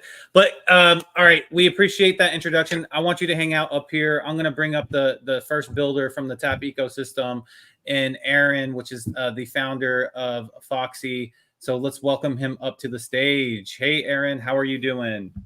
Hey, guys. How's it going? Good, man. Thank you so much for joining us. Pretty good. Oh, it's pleasure. And also we have Wade up. I think he's more of the technicals. He's the CTO, but also co-founder. So apologies on that. We have Wade up with you. If you could, Aaron, just give the community, you know, a breakdown on what Foxy's been doing. You guys have been busy lately. Yeah. So if you're new to Foxy, we are social media and we have an amazing game called Bitverse. We've been building for over a year, since the very beginning of Ordinals and Bitmap, right? So we were the first project to have an actual utility on top of Bitmap, which was, you know, an art gallery. You can actually run around and collect eggs and things like that. After that, we did a upgrade of the game. So now we have the version 2, and now it's a more of a futuristic game, more of like an, you know, AA AAA style type of first-person shooter game. So we had a beta test just a few days ago, 4 days ago or so, and I think we had close to 160 people that actually participated. A whole lot of fun. I spent almost 8 hours in the servers playing around and enjoying the community. Really, we had overwhelming. I suppose comments about, you know, how actually people really enjoyed the game, which we're very, very happy to hear. And of course, you know, people pointed out, of course, that's the whole point of the beta test, of some, you know, issues that we need to fix and bugs, etc., which we're doing right now. So we're super excited about what we've done so far. Everything is going extremely well, and we're extremely bullish about what's coming next as well. It's gonna be freaking huge, man. Yeah. I actually got to play in that beta and somehow got myself stuck in space. I was doing like a spacewalk or something, but it was really fun eventually, because what I decided was like, okay, let me kind of get back to my Fortnite days. Let me try to find a good spot and then see where there's a lot of foot traffic coming through. And then I started picking people off. And obviously it is a machine gun, so it's harder than using like a sniper and stuff, but I got it down. I want to say I eliminated probably 12 to 15 people, including about 3 zombies, which they're easier to take out. So, but it was fun for sure. Yeah, we're going to be definitely adding a lot more content as well in the next probably few days. I don't want to say exactly how many days, but we're going to have another beta test, and it's going to be the Clan Wars. So this is going to be really fun because we're going to have different projects fighting against different projects. And I think we're going to put up 4 right now. And the winner is going to be, you know, the number 1 clan of the first beta test. It's going to be really fun, man. And I also wanted to say, guys, it's like this industry is huge, right? The gaming industry is over $400 billion, if I'm not mistaken, right? For 2023. And just in blockchain itself is $9 billion, you know? So we can definitely expect a lot more of this to grow, especially for the Bitcoin ecosystem. So we definitely want to be here. You know, we're here early and we definitely want to maintain, the #1 spot here for Bitcoin gaming. 100%, dude. I love the clan wars idea. I think that's phenomenal. Just so everyone knows, Ordinal Revolution will win that. I'm not sure how bad we will win, but we'll definitely win. No. But that's awesome. You guys are doing that. You guys are adding different aspects. People can really, to the team they want to be on. Let's just say like someone's really, really good. It's like, oh wow, I want to be on that team. It's you guys bring so much more by doing that than rather just being single player. It brings communities to the game. It brings tag teams, right? Like I want to be on that guy's team. I love it. I love that you guys are doing that. Yeah, man. Yeah, I think crypto gaming is very untapped this bull run so far. Like we saw a lot of it last cycle, but so far this cycle, there's been like there's only been a few standout projects, and I think certainly there's a lot of room to grow. So yeah, totally excited, and hope you keep up the #1 spot as well. Yeah, I think you definitely deserve it. I didn't mention about the BitMiner, guys. The BitMiner is going to be really amazing because it's actually an app that you can actually deploy on your bitmap. You don't have to have a bitmap to deploy it, but you will generate more percentage if you do have a bitmap. So we're super excited about that. It's a DMT UNAT. It's going to be a first of its kind. Yeah, we're really excited about all that. One of the benefits for the miner, you'll be able to mine tokens. So some of the top tap tokens that we're going to be, it's going to be automatically airdropping to people who have a miner, and you're going to be getting resources too. And the resources you'll be able to build in your own little world inside of our Bitverse. And just a little piece of alpha, okay? We have a lot of partners, right? And we're collaborating with a lot of people. We have some amazing avatars that are coming out from amazing projects, and we're super excited to. I'm not going to say too much about this, but there's going to be a fucking meta weapon that's going to be coming out, and it's going to be amazing. And it's going to be from the top people from this community. You guys are going to be super excited in the future. No more about that. That is awesome. Yeah. You got some Good. Yeah, I was going to say for the Ordinal Revolution clan, we are definitely cooking in the kitchen. So be ready. You'll start to be able to smell what we're cooking soon. We'll let you know. But Shizzy, go ahead. Yeah. What's the old term? It's like join us or be against us or something like that. I can't remember. It's like an old thing. Oh, well. Can't beat them. Yeah, you can't, or something like that. You can't beat us. Can't beat them, join them. Can't beat them, join them. Yeah. So Yasher says good 3D game and the ability to earn tap token through gaming, if it happens, will be a sample for the rest of the gaming builders. So is that something that's been talked about? Yeah. So, for example, the BitMiner, you will be getting the tap tokens, right, from other projects, etc. But just for killing another person in game, killing the zombies, etc., you're getting those points. But those points are actually in-game tokens as well, and they will be convertible for when we launch the Foxy token in the future here. Amazing. And then Yasha goes, would you add more game fields too? He's basically saying adding more maps, right?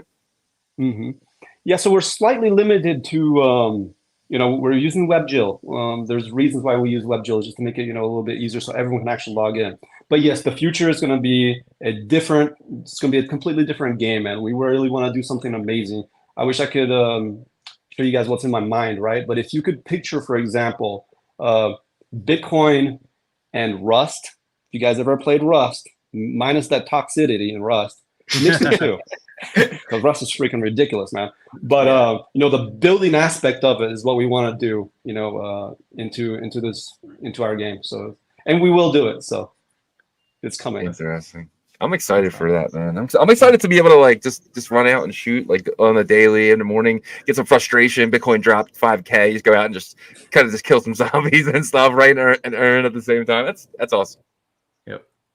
It's gonna be really fun. It's gonna be really, really fun community type approach here. So the one thing I will say though, I think Bitcoin having its limitations and not so focused on this instant gratification has actually, in my opinion, has accelerated the builder quality that we have here, which is now Foxy's been able to actually focus on building the social media platform, but also now this Bitverse and be creative instead of just saying, oh, well, it's play to earn. That's where our focus is. No, they built around the asset classes of, all these things. So I think that's one advantage we got to remember as being in Bitcoin. Yes, it's not Solana. We're not We can't turn a meme coin into a $1 billion market cap over in a day, but maybe that's not what we need as an ecosystem to really build things that change this entire industry, right? So we'll see.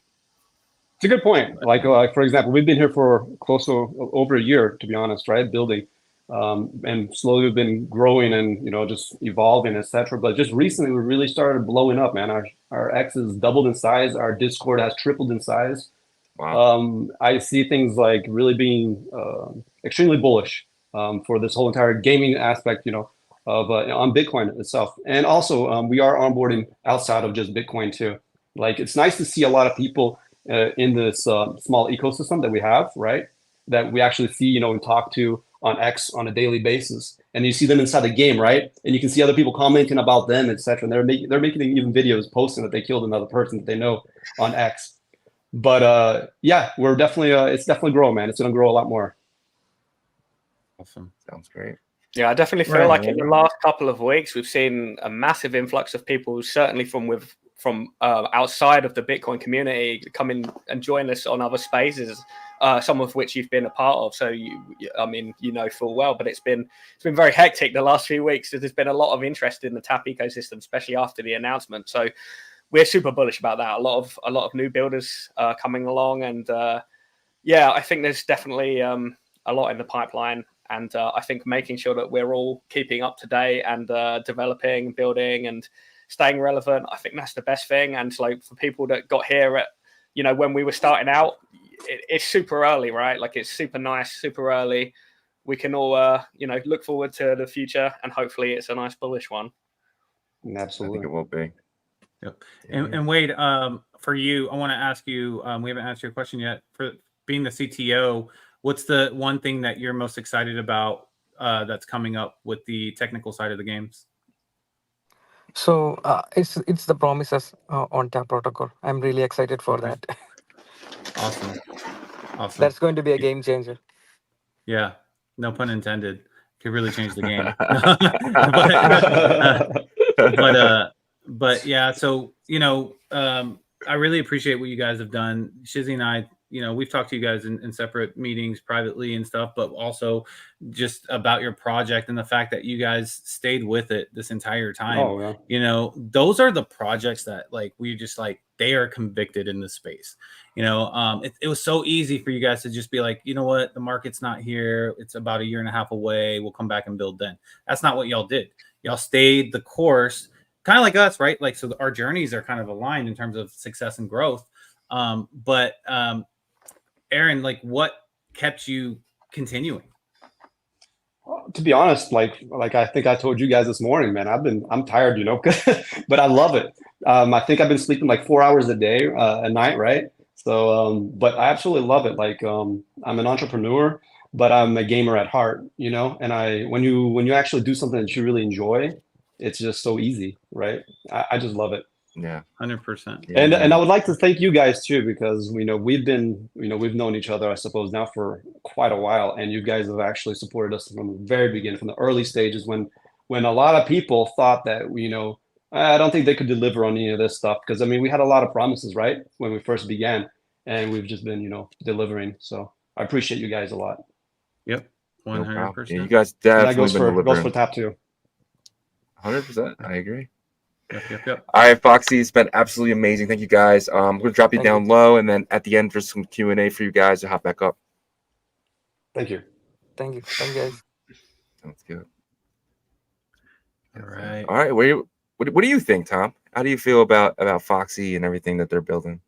Well, I think he said it great himself. Like, if you're willing to, put that in that amount of effort, it shows some real integrity, because I'm sure that you've seen this happen a lot as well. Like in the bull run, a lot of people just seem to come out of the woodwork with these projects and promises, and sometimes it works out. Most of the time, nothing really happens. You end up with a lot of vaporware. So having people that are building when times aren't necessarily the most hype, let's say, No.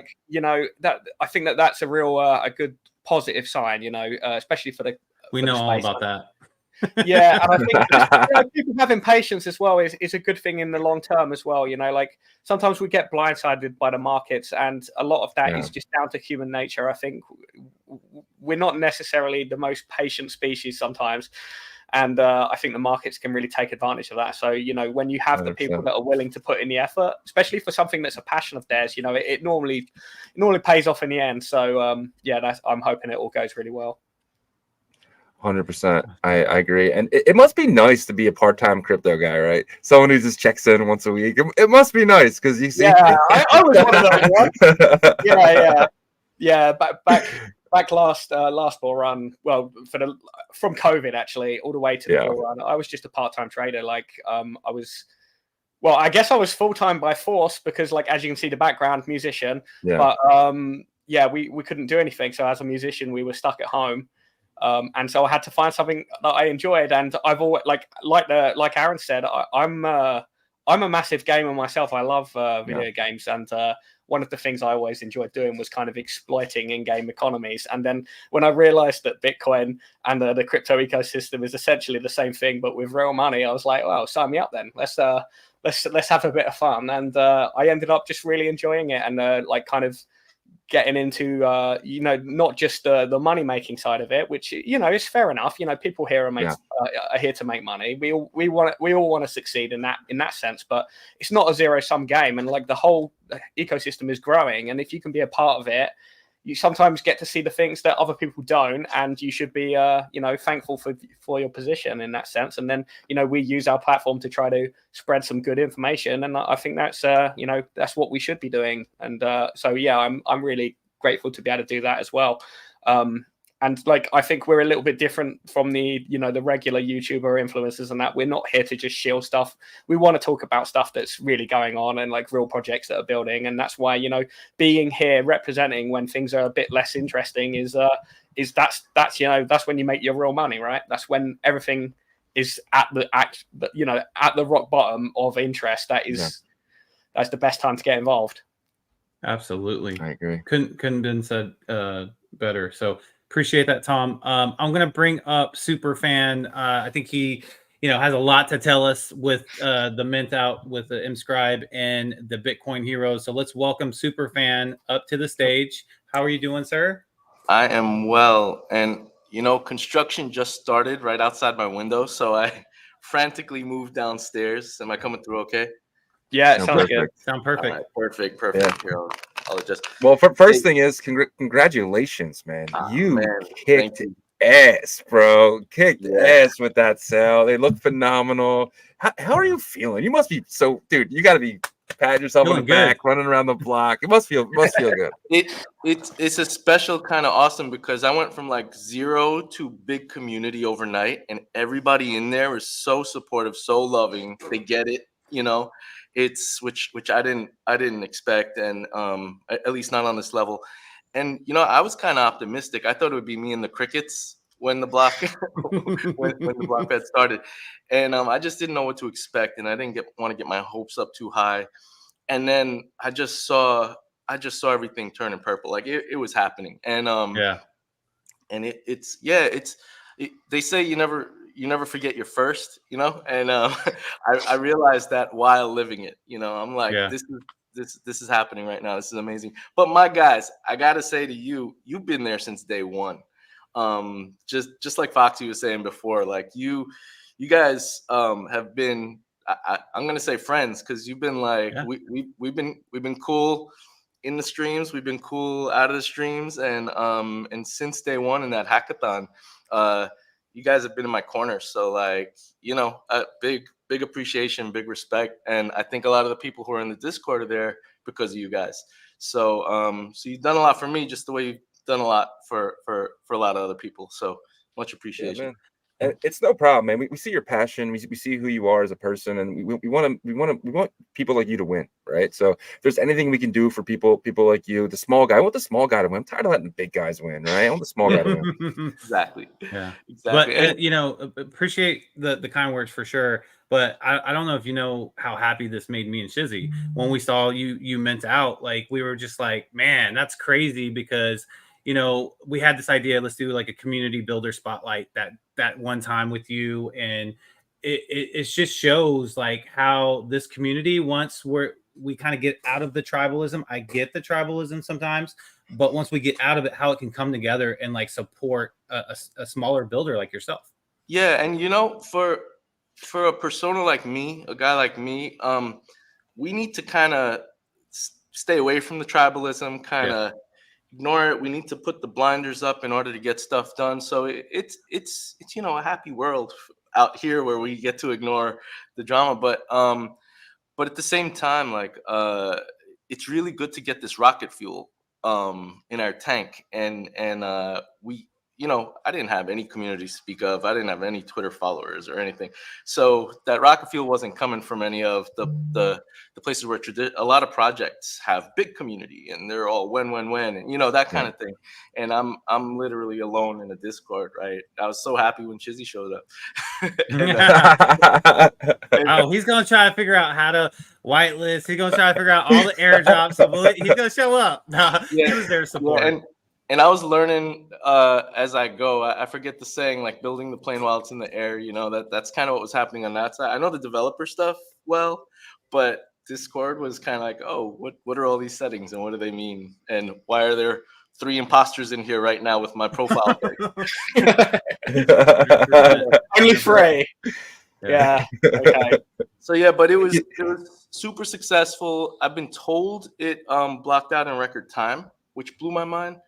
And we did, right before the launch day, which was on the 15th, we did like a secret kind of hush opening because we didn't actually do a whitelist. We thought it was easier to just do that and let people in the Discord know, you know, we're going to open up on the 14th. And again, I didn't know it was going to go nuts. So we didn't put a cap. We didn't limit the mints. So a bunch of people started aping in right away and just eating up all the pie. So for day 2, I wanted to protect the distribution. And so I got some stats here for you that might be interesting. So it was a 4,032 supply at $20 each. And right now, there's the holder holds an average of 5.6 mints. The top 10 holders have 13.9% of supply, and the price hit $127 on secondary. It sold at that. That was the floor, maybe yesterday or the day before. But it's you know, it's moving around. Yeah. But all that adds up to, like, it could have been worse because there was no limit that first day, and then we hit the brakes for the second day to try to even it out. So I was a little afraid that, you know, that it would look like a mess. But I think those numbers are pretty good. And, you know, I'm new to being at the helm, so I don't usually think of exactly those things. But it's, it's good that you do, though, that you are, though. You know, because that shows that you care about distribution, you care about floor prices, even though, you know, as holders and community, you should not put that pressure on the founder and builder to withstand certain floor prices. But the fact that you care and you have these stats available, I think is a telling sign that you know, this community is in good hands. So yeah, well, I was just realistically, I think you know, the distribution that you've got is pretty good. You know, it's pretty favorable. Like it obviously is great for you as a project that it sold out so quickly. It you know, having a few large holders it can be a problem, but it's not always a big deal. You know, like if someone is willing to buy that many so early, it just shows that they have a lot of conviction, you know, and I know a lot of these people that did it, and I know that they're people that are pretty diamond handed. So I think it will probably, you know, be good for the project overall. Unfortunately, I missed out. I was off seeing Deadpool, and by the time I got back, it had already been out. Great movie, by the way. Yeah, I really enjoyed it, but I think it wasn't worth missing the min. True. Well, hearing that, you know, it's like I'm usually on the other side of this fence, so I really want to take care of all the day one holders, like, and I want to make sure value's brought to them, and they're, you know, this is essentially for me as a dev, it's not a meme project, so this is kind of like Kickstarter. They're giving me runway, they're helping me build. I'm building in public. I'm being super transparent. When I hit a hurdle, I mention it, like, and that's been landing well in the Discord. But but part of it is like I want to make sure they're taken care of. So I'm actually kind of happy that some apes came in and started dumping, because they're making space now for the people who maybe had trouble minting or got to this late, and they're thinning their own herd. So I'm like, okay, this works out actually, because there's a good incentive mechanism built in, which was when you buy 4 heroes, you get 1 Augie, and you can't get an Augie any other way. And even if there's future phases or whatever to grow this later, nobody's getting an Augie. It's this day 1 warrior headspace. Those are the ones that get that reward. So in a way, it's like I'm not doing it based on mints. I'm doing it based on holding. So if it doesn't matter if you bought it on secondary, when I do a snapshot and count the ordinals, it's going to you get the Augie for that. And I think that's a really important way to to even the playing field. I love that, by the way, because I was on vacation with my family and I missed the mint, so that'd be great. I'm gonna go buy 4 right now, and then so I get one of these Augies, man. Shout out to you. Yo, can you explain what an Augie is? Yeah, so if you want, go to my main profile and scroll down. And yeah, by the way, tons of people. Shout out to Iman, by the way, because I used his how to source that real quick. All right, so this is your profile here. Yeah, and if you scroll down a little bit, you'll see a slide I made of a bunch of Augies. And yeah, go down a bit. Those are screenshots from Funny Conversation. Yeah, right there. So so the idea is, there's a story here. There's lore. This is all UNAT. Like, this is DMT and UNAT. So I control nothing. And nothing is random. Nothing is arbitrary. So not only are the aesthetics based on referential data, but the story that's going to unfold every episode is based on data. And I'm going to be releasing infographics that show the data correlations, like how we're moving things along based on data. So there's got to be some guide rails. Otherwise, the AI wants to hallucinate, and we start seeing pink elephants flying in the sky. So got to be careful with that kind of stuff. And for the story to unfold, it unfolds on its own, like a choose your own adventure book, where the data is choosing it. But I got to give it some guide rails there too. And so the idea is, at some point, the heroes who are battling the bad guys, it's a hard fight, and it's based on difficulty of mining and the way that works in Bitcoin. Basically, when difficulty is really high for heroes, the Augies are going to step in, and they are augmented humans. These are people who don't have any special powers. It's you and me who volunteered to get on that lab table and get all teched up with high-tech gear. Some are sensory, some are here to fight, bring the ruckus. And basically, these guys bring in a new wave to even the odds, and I'm modeling it after Bitcoin mining difficulty. So I won't go too deep into the weeds, but the story starts with Satoshi, basically 2009, and I'm glad you guys mentioned at the head of the stream the anniversary. But it starts with him hitting enter on his keyboard, and the network is born. And basically there was kind of like a wave that happened, a catalyst, imbuing people with energy, imbuing people with talents, and all these years later, those people are our heroes. And so the Augies are meant to be rare.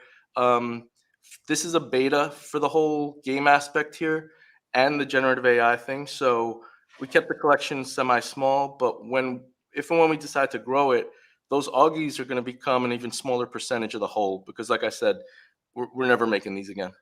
Yeah, that's awesome. So I imagine you guys are going to do like a snapshot at some date, because like if someone wants to buy 4 heroes on secondary, you'll honor that, right? Yeah, and not mentioning the date, because you know how that goes. Yeah. People dump right after the date. So I want to give people enough. I want to give people enough of a chance to get what they need in their bags, and I'm not going to let anybody know when the snapshot date is, basically. That's smart, honestly. And I had people in my DMs telling me, "Hey, Superfan is an alien, man!" Like, and you got to be on some like crazy Adderall, because I saw that program that you shared with us that has like everything. It shows the flow of data information that creates the next generative part and all these things. It was crazy. I felt like I was in the Matrix. How do you stay so focused, man? Adderall with a whiskey chaser. No, I'm kidding. Okay, there we go.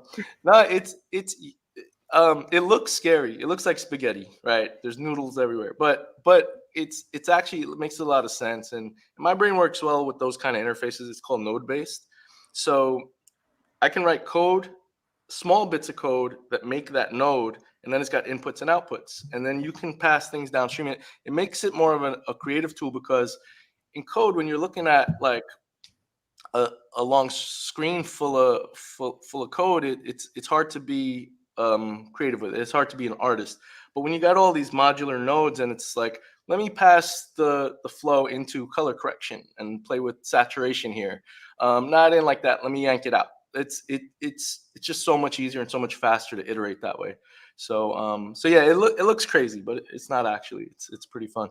But to answer Yashir's question, and shout out to you, Yashir. You're one of the favorites in this digital world. Never met you, but you're my brother.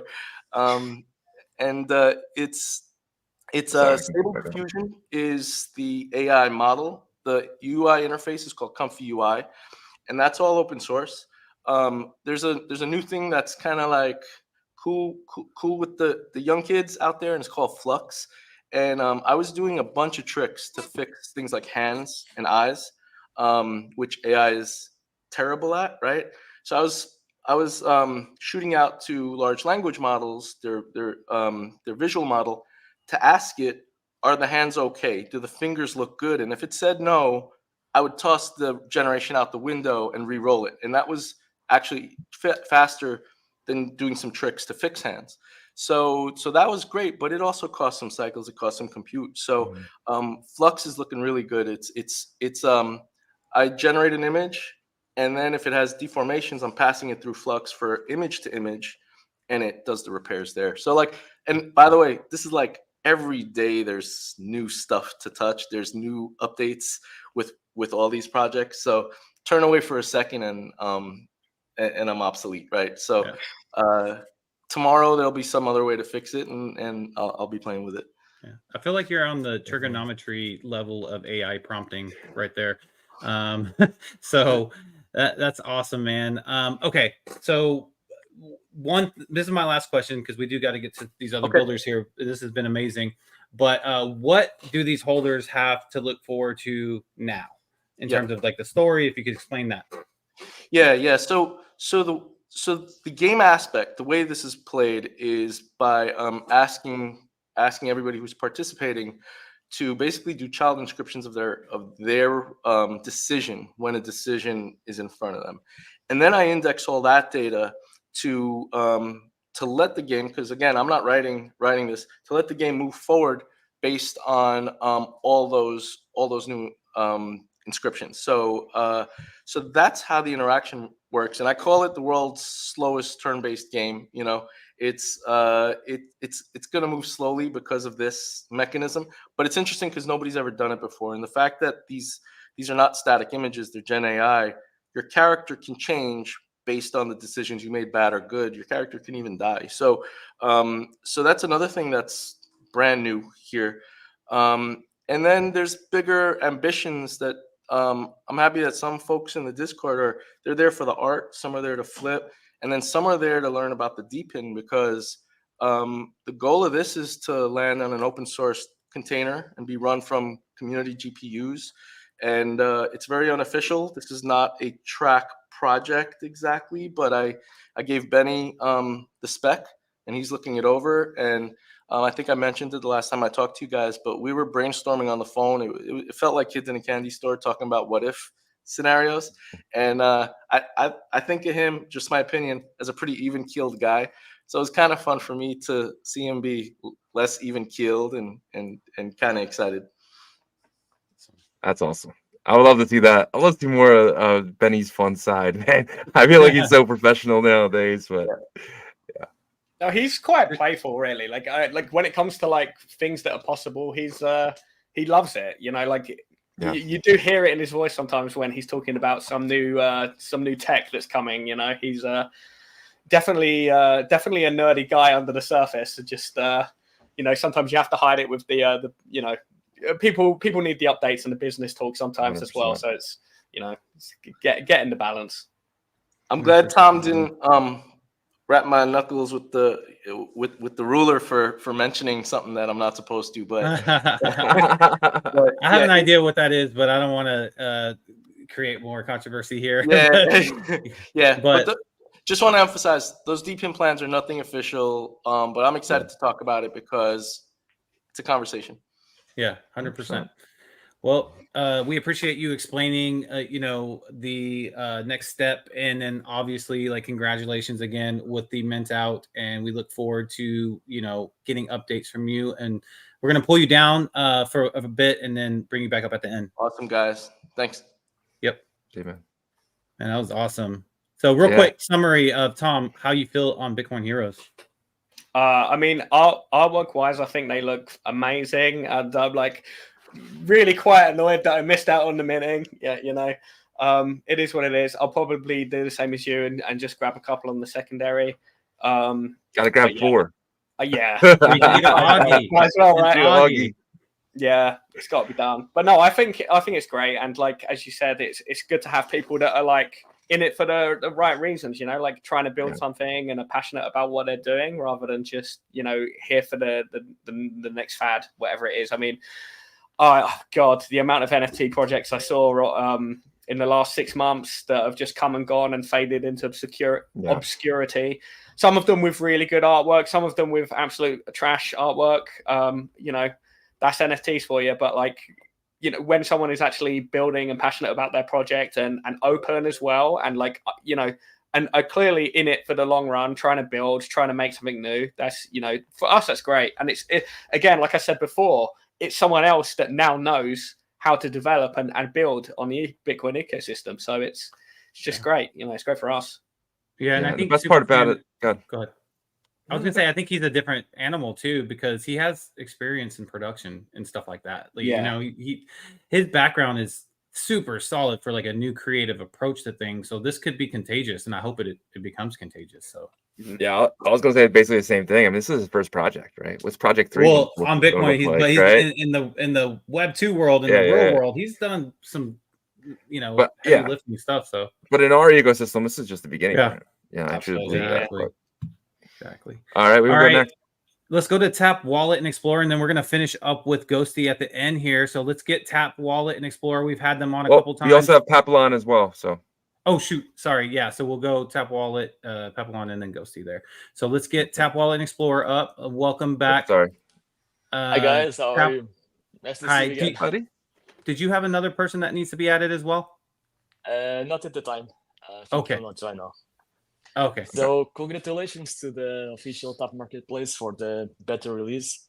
I like the approach. I saw the beta, the demo, and I like the approach they give. It's the same as Magic Eden, so it's like the exchange type of tokens, which is great, and it's good to differentiate itself from Unisat and other marketplaces as well. I think it will be great. Now users can list their tokens on both marketplaces, ours and them as well, which is adds more liquidity to the market. Also, Betty was talking about PSBT directory for marketplaces. So all the top marketplaces can share the same PSBTs and increase the total liquidity all over the market, which is a great approach, I think. Yeah. Yeah. And I think that's a really good like collaborative approach, right? Exactly. To start things off. And I also posted something in the group. If you can share it, it's about the you need to connect the wallet. So I just share it in the group. It's about the points redemption page that is now live. So everyone that interacts with the marketplace by listing their tokens, DMT or UNATs, can. This one? No, the other one. No, the previous one. Okay. I posted it 2 times. It's a page that if you go to the My Profile page after connecting your wallet, you have a section called Points, and you can just click there, and you get like a points catalog where people can choose the redeem price. It can be a Tap Zero, a Bitmap, Nat Frogs, and a Royal. That's the catalog we have right now. Yeah, that's the one. So explain how this works. So every time people list the token, either a DMT or a Tap token or UNAT, they accumulate 1 point. Or actually, they can list a name as well. So for every listing, they get 1 point. After they reach a a number amount of points that is on the catalog on the left side, they can redeem these prices for that amount of points. For example, if you make we lost him. I'll continue. He's back. He's back. We're good. We're good. Okay, He's there back. we go. you can redeem this price. So just go there. You have the points on the top. You see that you have accumulated so far. Then you click request, and you can redeem this price directly to your wallets. That's gotcha. something. So give me an example of an interaction and how many points that's worth. So, for example, if I list an item, do I get a point? Yes, for any item that you list, you get always 1 point. Doesn't matter which item it is, you always get 1 point for it. So it's what if I sell something? It's just for listing. It's like the maker, the maker that makes the market, that's helping the ecosystem grow. It's the one that is getting the points. Gotcha. Another thing that we have integrated already, if you saw it already, it's the names marketplace. It's something we have promised since the start, and it's live. If you visit tapwallet.io, you have on the marketplace a section for names already, so you can list and trade your names that we created on our ecosystem. Also, I'm going to bring that up. Go ahead, continue. Yeah, thank you. Also, we are integration a messenger system for every person that has a registered name. You can communicate between each other like via instant messenger, and it's totally anonymous. It's like on chain. I mean, you communicate only via wallet to wallets, so you can remain anonymous at the same time, and you can communicate with each other on the blockchain. So I think it's quite useful. In the future when we get a lot of users. And I see a lot of people registering names on our Please tell me no one's taken TRAC Lord yet. No. I see some people I know, though. I got a little Kimmy boy up here. Shaquille O'Neal. We got Shaq. I see a Shaq playing around, man. Anarchist. I know Anarchist from X. So, yeah, you got some. Yeah, there's a lot hey, of you happen to have some popular names on here when I showed this. So. Yeah, we have like hundreds of names registered. We need to make like Tap really social. So this is the first step to create an on-chain messenger so people can just communicate with each other and vibe together, share things, ideas on the marketplace to trade stuff as well. To speed up, also we have completed the partnership with the Mises browser. It's the biggest browser on crypto. It has more than 3 million users and 500,000 active users per month on it. So wow. The wallet is already, it just got integrated on their extensions list. So if you go under the Bitcoin section, they call it the BRC20 section, but it's actually Bitcoin section. It's over there. It's installed by default, so you can just go there and tap to install it. So we expect to get a lot of extra users with this partnership as well. And talking about the promises and the liquidity pools and swaps that Tap and Benny have finally launched, we are just waiting for the code to be completed because Benny said it was actually perfecting it and adding some extra stuff.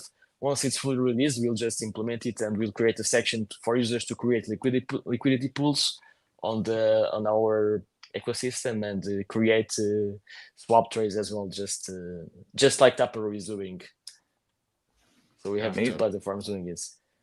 Yeah, you guys are constantly like on the go, building, and I got to give you your credit for being the first marketplace in the Tap ecosystem, guys.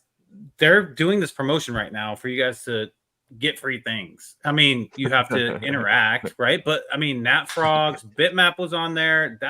Take advantage of these kind of opportunities. They don't come all the time, right? So definitely do that. You just talked about the promises and the announcement that Tap made about the smart contract and liquidity pools done on smart contract Bitcoin. Pools. Can you talk a little bit more about that and how that can be integrated into your marketplace?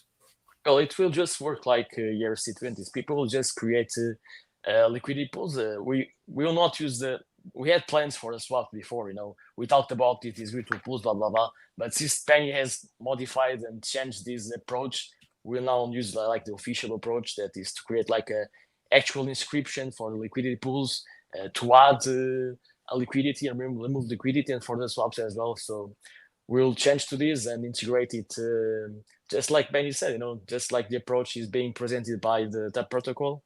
And once the code is fully released, we'll implement it. Users just need to go to the My Profile page. We'll click on choose the token they want to add to liquidity. If there is no liquidity pool, the amount of tokens that they add, it will be the amount of tokens that will be on the liquidity pool with all the features that it integrates as well. And yes, I was just waiting for this to be implemented because we really want to launch this as soon as possible. So waiting for Bitcoin Amsterdam to launch all of this. And talking about the bull run on this, I think maybe we will get a similar bull run on Bitcoin, even bigger than we had on 2020. Because of monkeypox, before it was COVID. Oh, you think they're gonna repeat the strategy, huh? They'll try. So it worked last time. It worked last time. It went big. Yeah, but it also created mental health issues. They don't care. That's why crypto went big. Okay. Will you trade the mental health issues for the stimulus? I guess so. You got to remember who makes money on the mental health medicine, right? So I mean, let's not get our monetization blocked again by YouTube. It's like a win-win situation. If monkeypox happens, we win, the crypto users. If it doesn't happen, we win with mental health. So it's like a win-win situation. It's a good point, actually. I think sometimes being in crypto is like a hedge against real life. Because when real life is doing shit, crypto is always doing well. You're like, it's going to happen. It's the same thing with it's the same thing with the Kamala and Trump voting. People are hedging against Trump. Because if Trump wins, they're happy. If they vote in Kamala, because if Kamala wins, they will be happy because they make money. That's all. That's why the votes are, equalized. It's just a hedge. Yeah, man. Gotcha. Yeah, and that's it. We have had some extra features on the marketplace, but it's just small things. You have now the conversions with when you list, you have the price displaying by unit in dollars and sats. You list it actually in sats, and you get it like the preview is listed on the conversions on USD and the Bitcoin. So you can have access to all the information that is being published. Yeah, I actually noticed that today when I was messing around over here. You can see I actually see the price $205, 21 cents. 350 sats per each. So yeah, and 1,000. You're getting 1,000. So that's awesome. Karma. You got a lot of listings so far. So that's pretty good. Hey, it's growing slowly. I hope it grows faster in the future. Go list some stuff, guys. Go over to tapwallet.io and go list some stuff. Let's have some fun over here. Earn some points. And it's good because near the names, for the people that have names, it will show the icon for the shot. It will be like a shot icon. Yeah. So people will just click on it and have instant access to a direct chat with the people they want to trade with. And if they are not online, they'll just have an inbox to receive the messages later on to see, and they can reply it after as well. So that will be really cool as well. Yeah, that's it for today. All right, man. Thank you for always coming on here and giving us the updates, man. We appreciate you and everything you were building. Without the builders, man, we don't have a show. So we definitely appreciate you and everything you're doing for the TAP ecosystem. Thank you guys for supporting us since the beginning. If it wasn't you, our exposure would not be so high as it is today. It was all thanks to you. For sure. Keep building. We love the small guy, man. They will come. So 100%. Thank you so much. All right, we're gonna bring you down and then bring you back up at the end, okay? So appreciate it. All right. Okay, so Papillon, right? Yeah. Oh, go to track. Yes. Well, yeah. We'll get Papillon up. I'm gonna get Tom's kind of overall at the end here because we're getting close to the end. Papillon is the one of the founders of Taplytics, which I think is a very needed tooling platform. So let's welcome Papillon back up to the Ordinal Revolution stage for Tap Tuesdays. How are you doing, sir? Hello, gentlemen. Nice to be here. Thanks for the invitation. Hi, Tom. Yeah. It's your second appearance, so we appreciate you joining us on this amazing Tap Tuesday. Today's been fun, man. Let's keep it rolling. Let's go. But how's everything going? I know. I heard you said we like the small guys, so here we are. Awesome. Well, what have you guys been up to? I know that last time we had you on, it was more of a sneak peek type of discussion, but it looks like you guys have your analytics platform up and live. If you could kind of discuss what you guys have been doing and what to look forward to in the future with Taplytics. Yeah, thanks also for the brief walkthrough that you had in your last show. Much appreciated. Yeah, so to temper it a little bit, I would say we're up and online with like a very early version. So it's like an alpha or a version with like a lot of zeros there. We want it to be much more powerful in the future. So we're very busy working on integrating the units. As you may recall, we wanted to give an entry gate to the TAP ecosystem that looks a bit more like what users that are not from Bitcoin and that are not from TAP are used to, right? So when you go to something in between like a portfolio tracker and maybe like a CoinGecko, so if you merge these two things, this is what we're striving to do. Obviously not so easy. Oh yeah, thanks for pulling this up. So obviously not so easy, but we're working on it. So you can already see there's two tabs, the tokens and the collections. Collections is still empty. This is where the units will show up. So we call them like the tokens. That's all TAP tokens and the DMT tokens, obviously. You can apply the filters and see them. And I think what's a bit more unique is that we try to offer the prices. We aggregate the prices from different marketplaces. So for now, this is Ordinal's wallet and StatsX.io. And obviously, we have to talk to the Tap Wallet team to also integrate their marketplace prices. And if Iman and Will are watching that, we're waiting for the API from mScribe so that we can add that too. Come on, Iman. Yeah. Get it together, Come on, guys. Let's get it together. We love those guys. But yeah, you get the feeling, and if you click on a ticker, if you click on Karma or something, you will like see a bit more details. And again, trying to like integrate the look that people not from our ecosystem are a bit more used to with candles. Obviously, I mean, Karma is not a token that's not so busily trading at the moment. I think they moved to runes, but if you scroll down, or maybe you can check out Ghosty, for example. What is already live and working? If you scroll a little bit down, there is there's the market list, so you can see the different markets. There's a rich list, so you can see the top holders on the left, and maybe a bit of alpha also. What you see in the last tab, the recent transfers. This is probably as close as it gets to a TAP protocol explorer. So this is just the recent transaction for this particular token, but we're working on expanding this so that basically imagine Etherscan, what we're all using probably, or everybody has used, that we want to have that for TAP as well. I think there's still like a lot of people looking for mins, or has it gone through, or where did the transaction go, and how can I differentiate the NAT token from the UNAT token? This is a bit of the transparency that we want to create. And yeah, you've already found the portfolio view. Again, right now it's just the tokens. Again, the collections are what we're busily working. Sneak preview, hopefully by this week, but maybe next week, and we should have nicely rendered unit collections there then as well.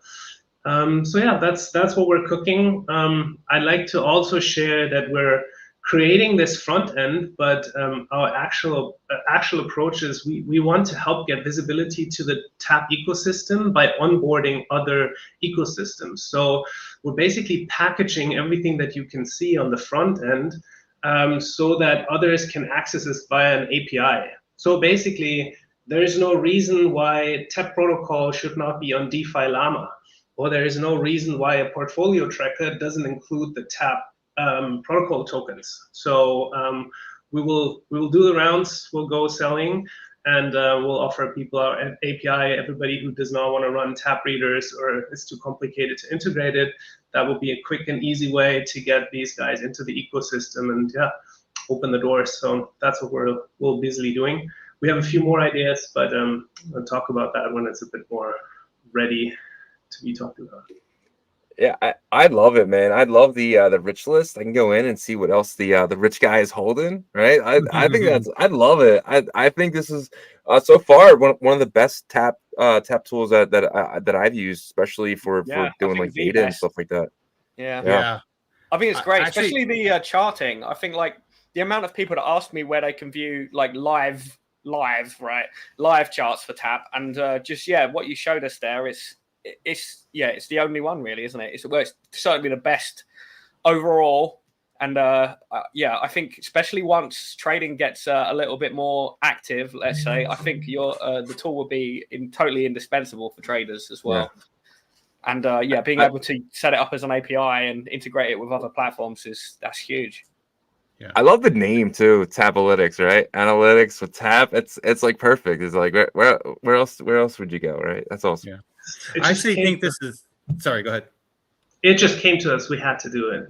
Yeah, I was gonna say I think this is the most comprehensive. I mean, obviously, this is kind of a little snapshot of what they're gonna continually build out, but it's the most comprehensive and easy to find analytics per token in one area that I've seen. I love it. I love that it's so easy. So, if there's anything from me, I would say keep it that to where like the information is very condensed on each token when you go into that page. Because you have the graph there, you have the volume, market cap, everything you need that you would get from like a deck screener, but you have it per token on its own page, and I love that. I think having the tweets as well at the bottom that you've got is super useful, because one of the things that we saw a lot previously is that it was very difficult sometimes to be able to tell whether a token was official or not. And like for example, if you've got the Ghosty's official platform tweet on the Ghosty token, it's the right token, right? You're not buying some copycat token. And so I think, really this useful. is so great. This is so great that you mentioned that, because that's exactly what we were talking about, and we were hoping that this would be an observation that people would make. And to take it one step further, we've actually been testing.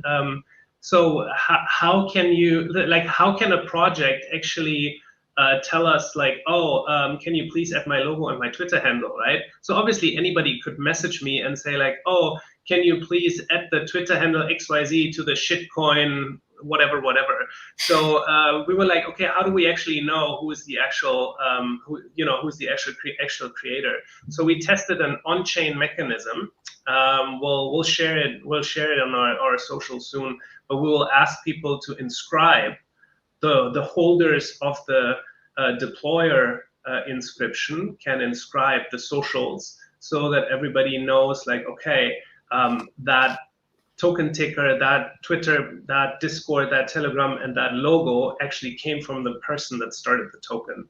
And it's all on chain, so we'll share more about that. What about in the other direction though? So let's say that I created a token that was called Toasty, and I made it, and you could see that I deployed it, but then I linked the wrong Twitter account to it.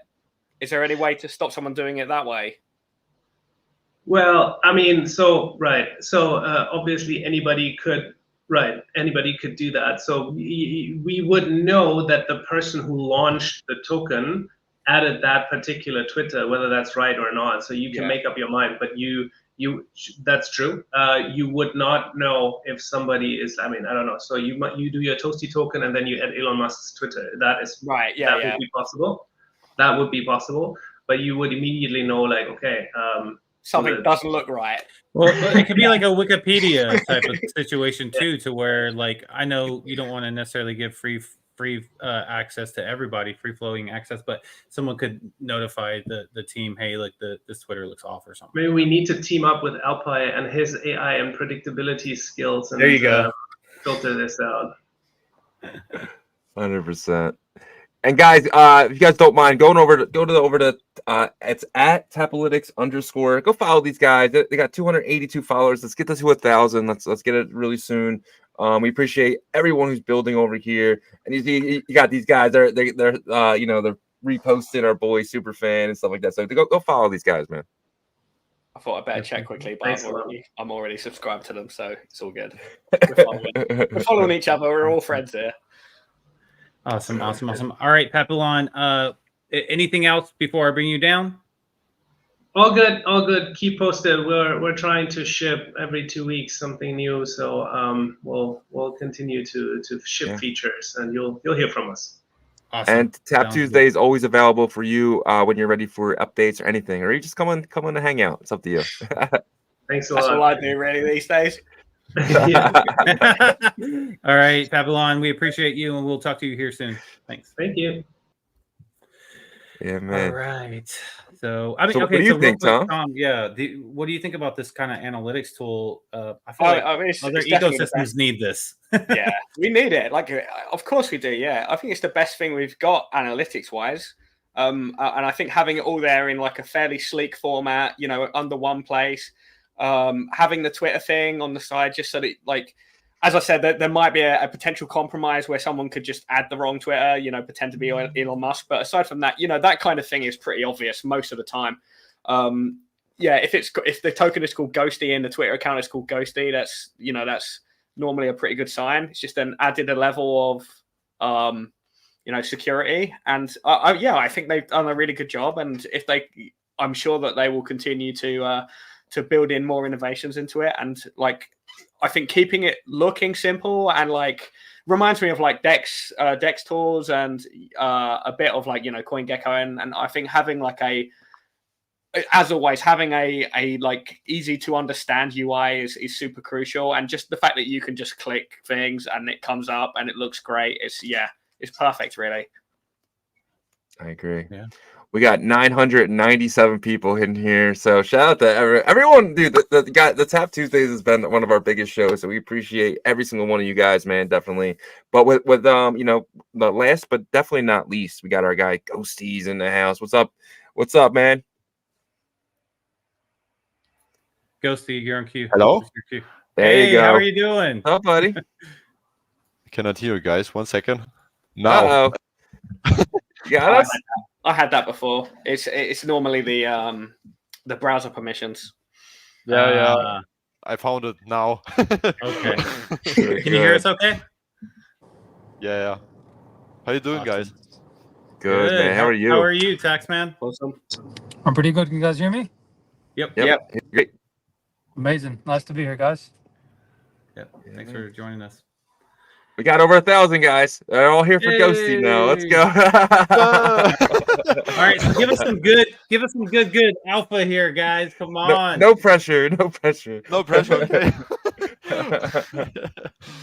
Nothing of that nature, I think, yet. But I'll let Adrian handle it today. Adrian, please. Yeah, am I loud, right? Okay.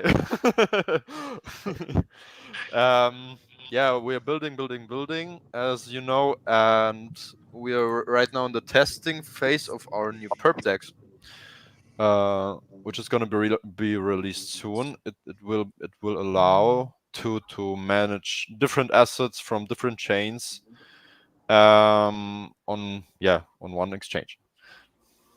And this will go and why we didn't and this will go into the staking pool in the future also of the Spooky token we will release soonish.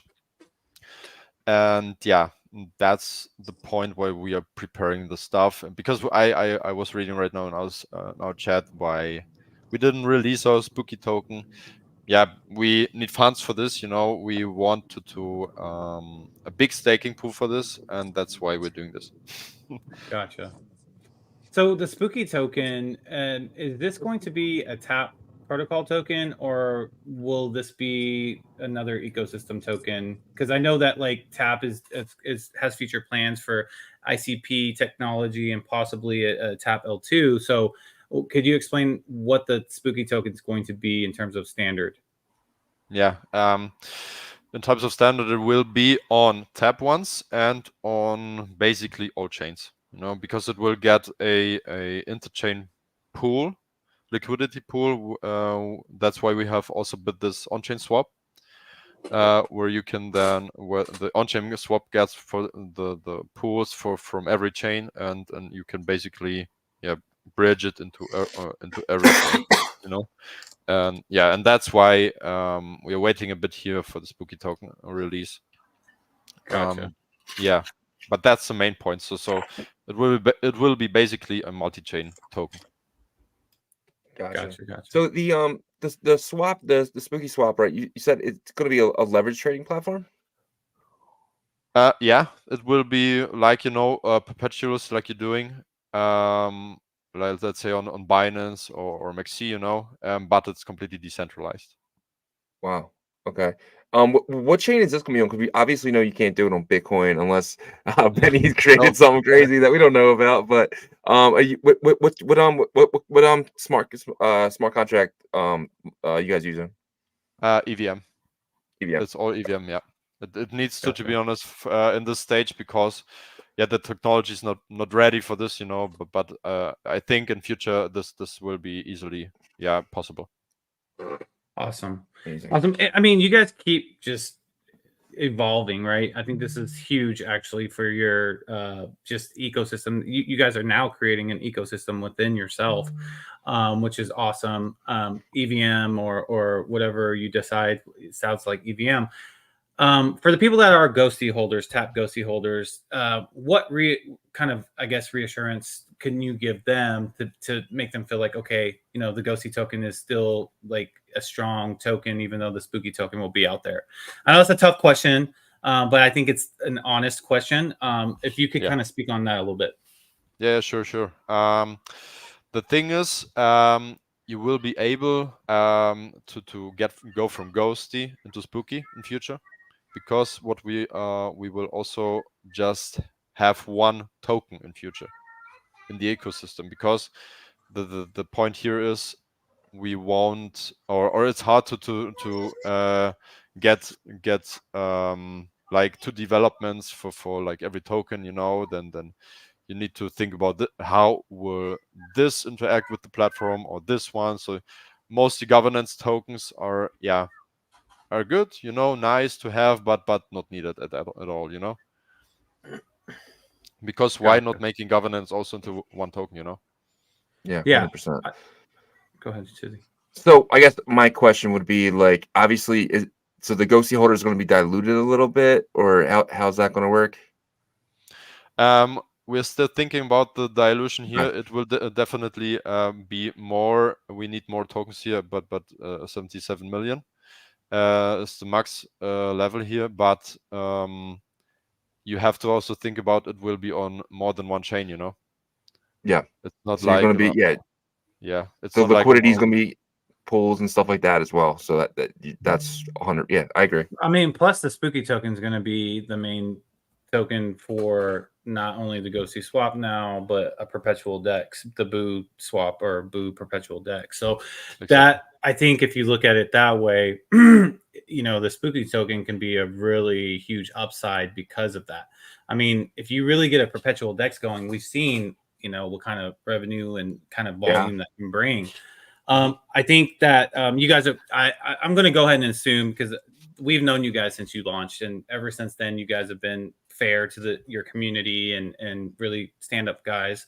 I imagine that the ratio of swapping that out is you guys are going to make that, fair for the Ghosty holders. Exactly. Then that's definitely the point here. Unfairness is shit. We value our community a lot, so we won't do this here and make just a hard cut. Say, okay, that was a nice time, and go. That would be shit. Yeah. Awesome. Yeah, man. And with the spooky token, are you guys thinking about like staking or anything like that? Because obviously you're gonna be on many chains now, and you're gonna have abilities that you don't have now with the, and obviously Tap's building amazing stuff as well, so that's coming as too. But like you'll have the ability right off the bat to do staking stuff like that. Is that something you guys are thinking about for the spooky token?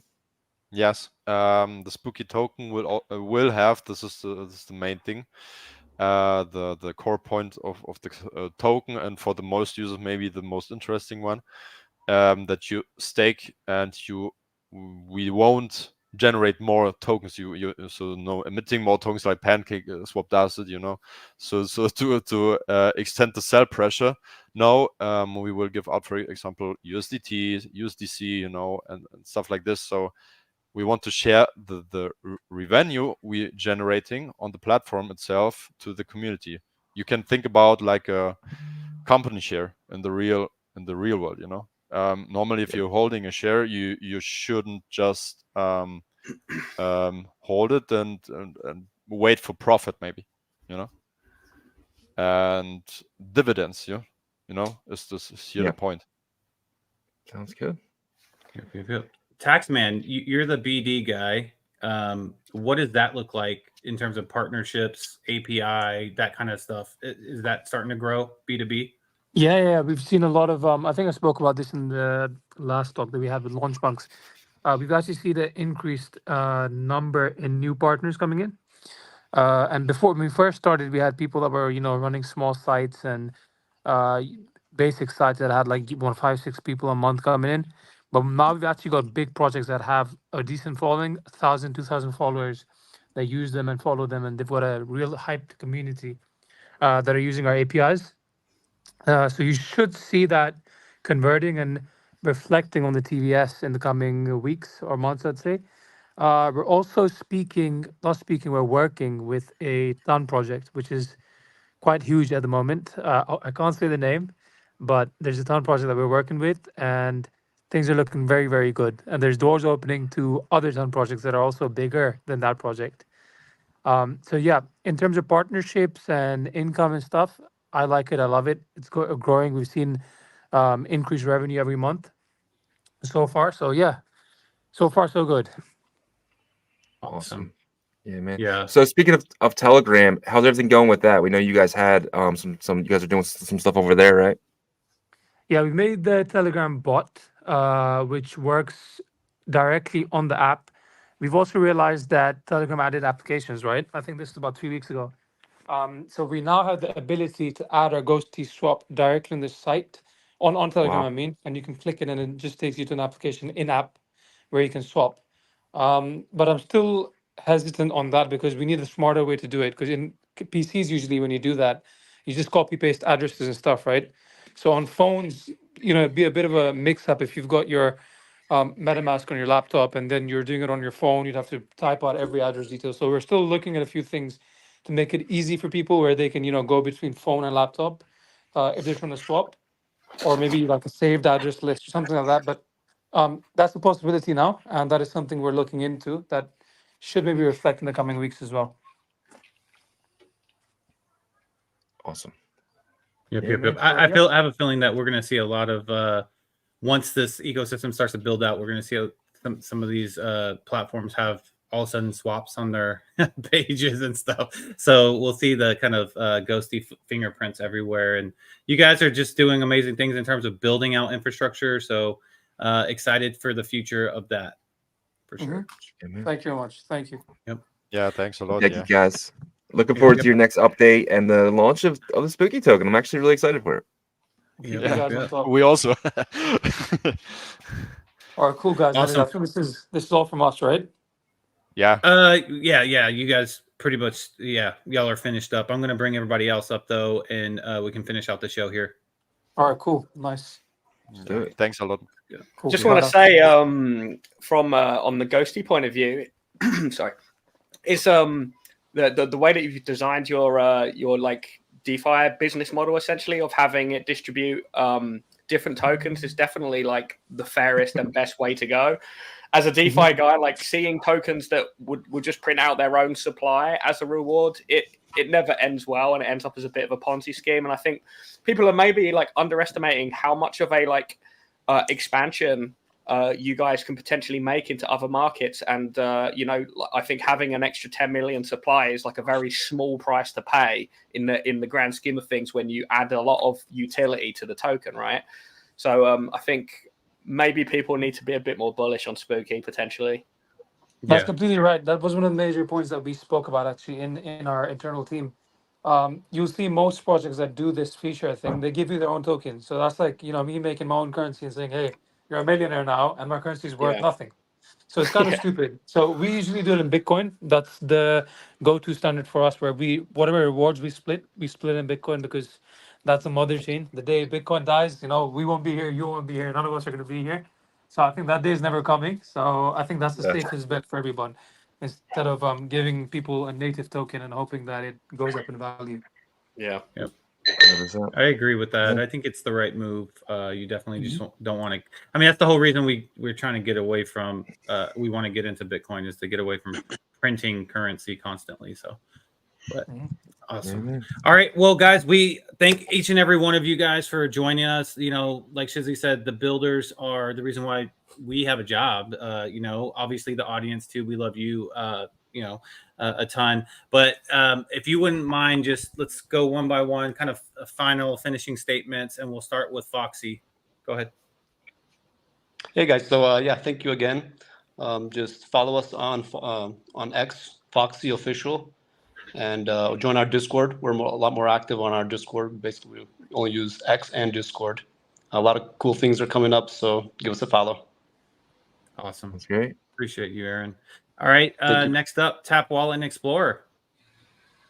Yeah, I'll just like to refer that Taplytics has been extremely helpful, and we'll actually use their API for the prices on the marketplace for DMT tokens, TAP, and UNATs. And also we'll use their shards because they are the only ones that are producing the API endpoints for price charts on the TAP ecosystem. And I think it's going to be like a bit of a game changer on the marketplace, so people can see in real time every tick, every trade, not just from the prices from our marketplace, but also from the whole ecosystem, from mScribe, from the official TAP marketplace, and from ours all together. So that will be great. And also, we'll use the transfer tokens API. So now we track the activity only for the sales that we have on our marketplace, for the listings and buys, and we'll track as well all the transfers that occur for every kind of token that TAP has dispatched. So for every TNT, TAP, or UNAT, you have like on the activity also all the transfers that have occurred on the blockchain for these tokens, and that will be nice. All right, awesome. Where can they find you on X? The TAP wallet. At the TAP wallet. Okay. At the TAP wallet, yeah. Awesome. Appreciate you, sir. All right, Superfan, you're up. Yeah, I didn't think of it earlier, but I have to give Papillon and Taplytics their flowers. I wouldn't have that distribution info without Papillon putting in his effort, taking the time out to do it. So thank you, brother. Awesome. And I'm at Superfan DOT fan. All right, make sure you give Superfan a follow, guys. And then that's a perfect segue into Papillon. Yeah. Thanks. I mean, I can just say we're super thrilled about this ecosystem. It's all coming together. You can see that, Foxy, you guys have been building. Ghosty is so impressed what you guys have been doing, and Tap Wallet developing with at the speed of light. It's amazing. So I think we're just in time for I think 2025 is just going to be awesome. Tap team, TRAC team, the validators, everything decentralized. The only meta protocol with such advanced functionality. I don't know. I could go on and on. I'm pumped about it. So we'll just try to provide intelligence so that people can make good decisions. Follow us at Taplytics _ on X and join our Telegram. We'll be posting a bunch of stuff in our Telegram of what kind of data people would like to have, and we'll give you A/B options to would you like the dashboards to look like this or like that? So that's probably what's going to happen in our Telegram channel in the next weeks. So join us there if you want to help us design the platform. Amazing. All right, CryptoChew, finish us out with Ghosty's final words. Yeah, thanks a lot for being here, and also between these awesome builders we have here on Tap. I think this will be a very good journey, and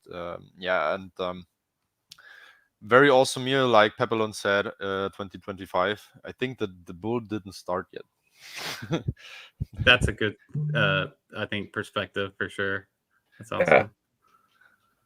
Yeah. When the bull all right, Tom. Start, go ahead. Come over to sorry for interrupting. When the bull does start, bridge in using Ghosty, and when the bull ends, bridge out using Ghosty. There you go. Well, let me go first. Let me bridge it out. All right. No, I'm just kidding. But yeah. Thanks, guys. Yep. And then Tom, just kind of a summary of today. How you feeling, and kind of finish us out here. I mean, I'm always feeling good, but it's always awesome to hear about all the new updates and everybody's successes. even if I missed the mint by a couple of hours, I'm still happy to see everyone doing well. So that's awesome. And I hope we have at least a good year or so. And as I said before, like we're trying to make long-term infrastructure on Bitcoin, right? So we're hoping we're going to be around for a long time.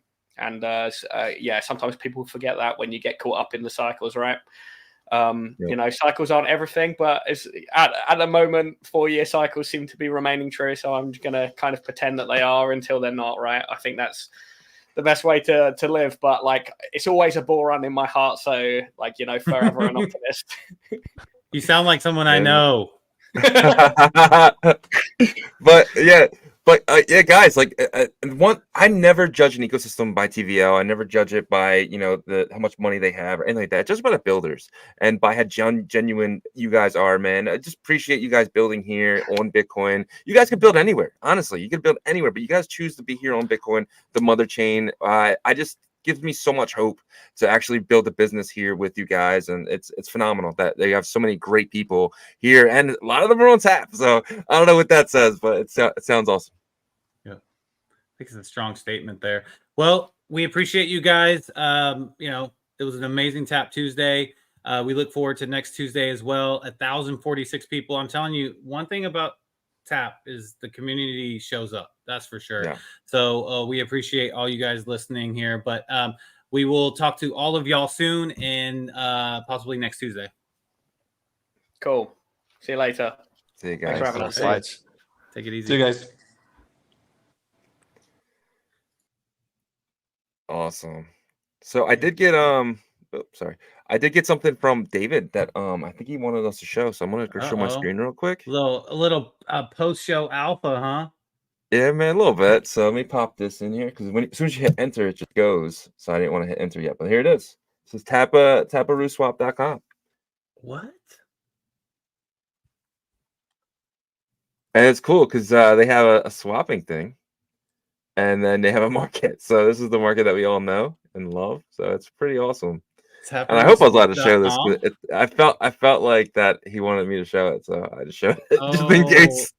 See, this is how we get in trouble. This is how we get in trouble. Trouble, Shmobo. It's the Ordinal Revolution, baby. Come here, you get the gifts. The gifts are just coming around. But thank you, David, and thank you, TRAC team. Thank you, everyone.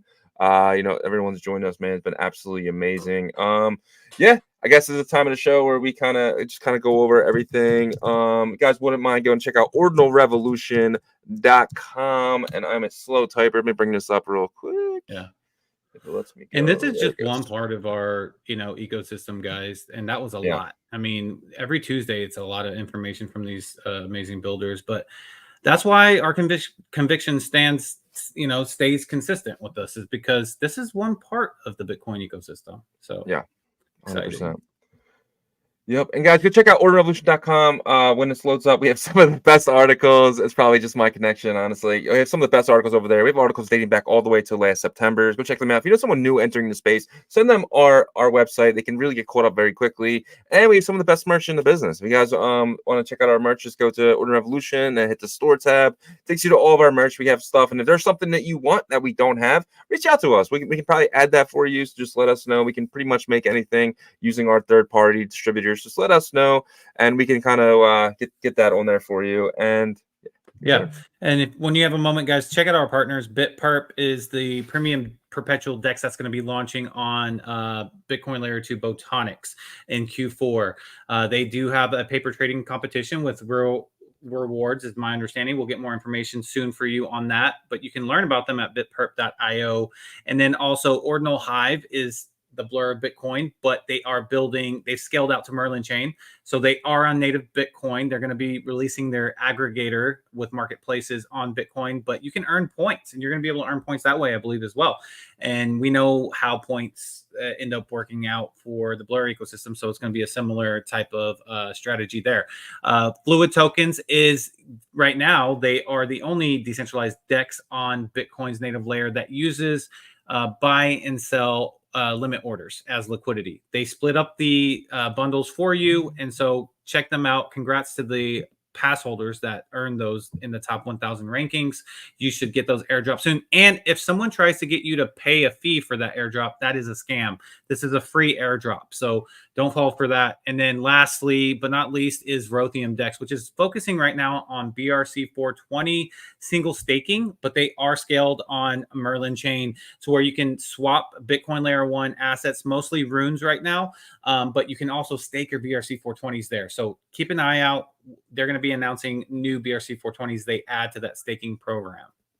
100%. Guys, we are live Monday to Friday, 11 a.m. Eastern, 10 a.m. Central, 8 a.m. Pacific, 4 p.m. UTC. Check us out all week, guys. We will be here. We are killing it this week. We have a video coming out later today as well that we did yesterday with the great guys at Rune Mine. They have a bridge with Solana to Bitcoin, and they're building so much other stuff. You definitely want to go check out that video. It'll probably be out in a few hours today, so come back to Ordinal Revolution on YouTube, and you'll be able to check it there. I'll also post it to Twitter and Spotify as well. So, guys, check that video out. You're going to love it, and we'll see you tomorrow.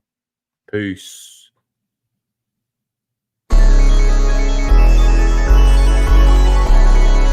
We OG, oh no, G.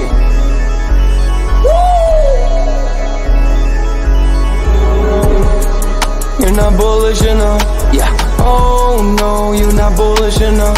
You ain't got the oh no. I get stoned by the bolo. Bitcoin set to Olo, yeah. Experts on reload, yeah.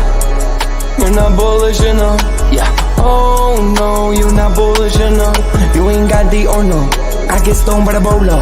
Bitcoin set to Olo. Experts on reload. Mempool getting hot. Everybody wanna rock, ayy. Runes is coming, everybody on a knot, ayy. It's a nuisance, Ordinal Revolution, ayy. Ordinal Revolution. Yo, it's my guy for real, bro. Got friends right now. Yo, BRC 420, bro. Yo, that shit on fire, bro. Imagine if he in here. Yeah, lock it in the seal. Murder. I got balls of steel. Nookies on the field. Yeah, this shit for real. With no calls, I get so far. Got 100 phone calls that I go hard, and they gon' love me. Smoke weed, huddle back. I get shiesty. Where my Bitcoin looking lovely. All this Satoshi's nothing above me.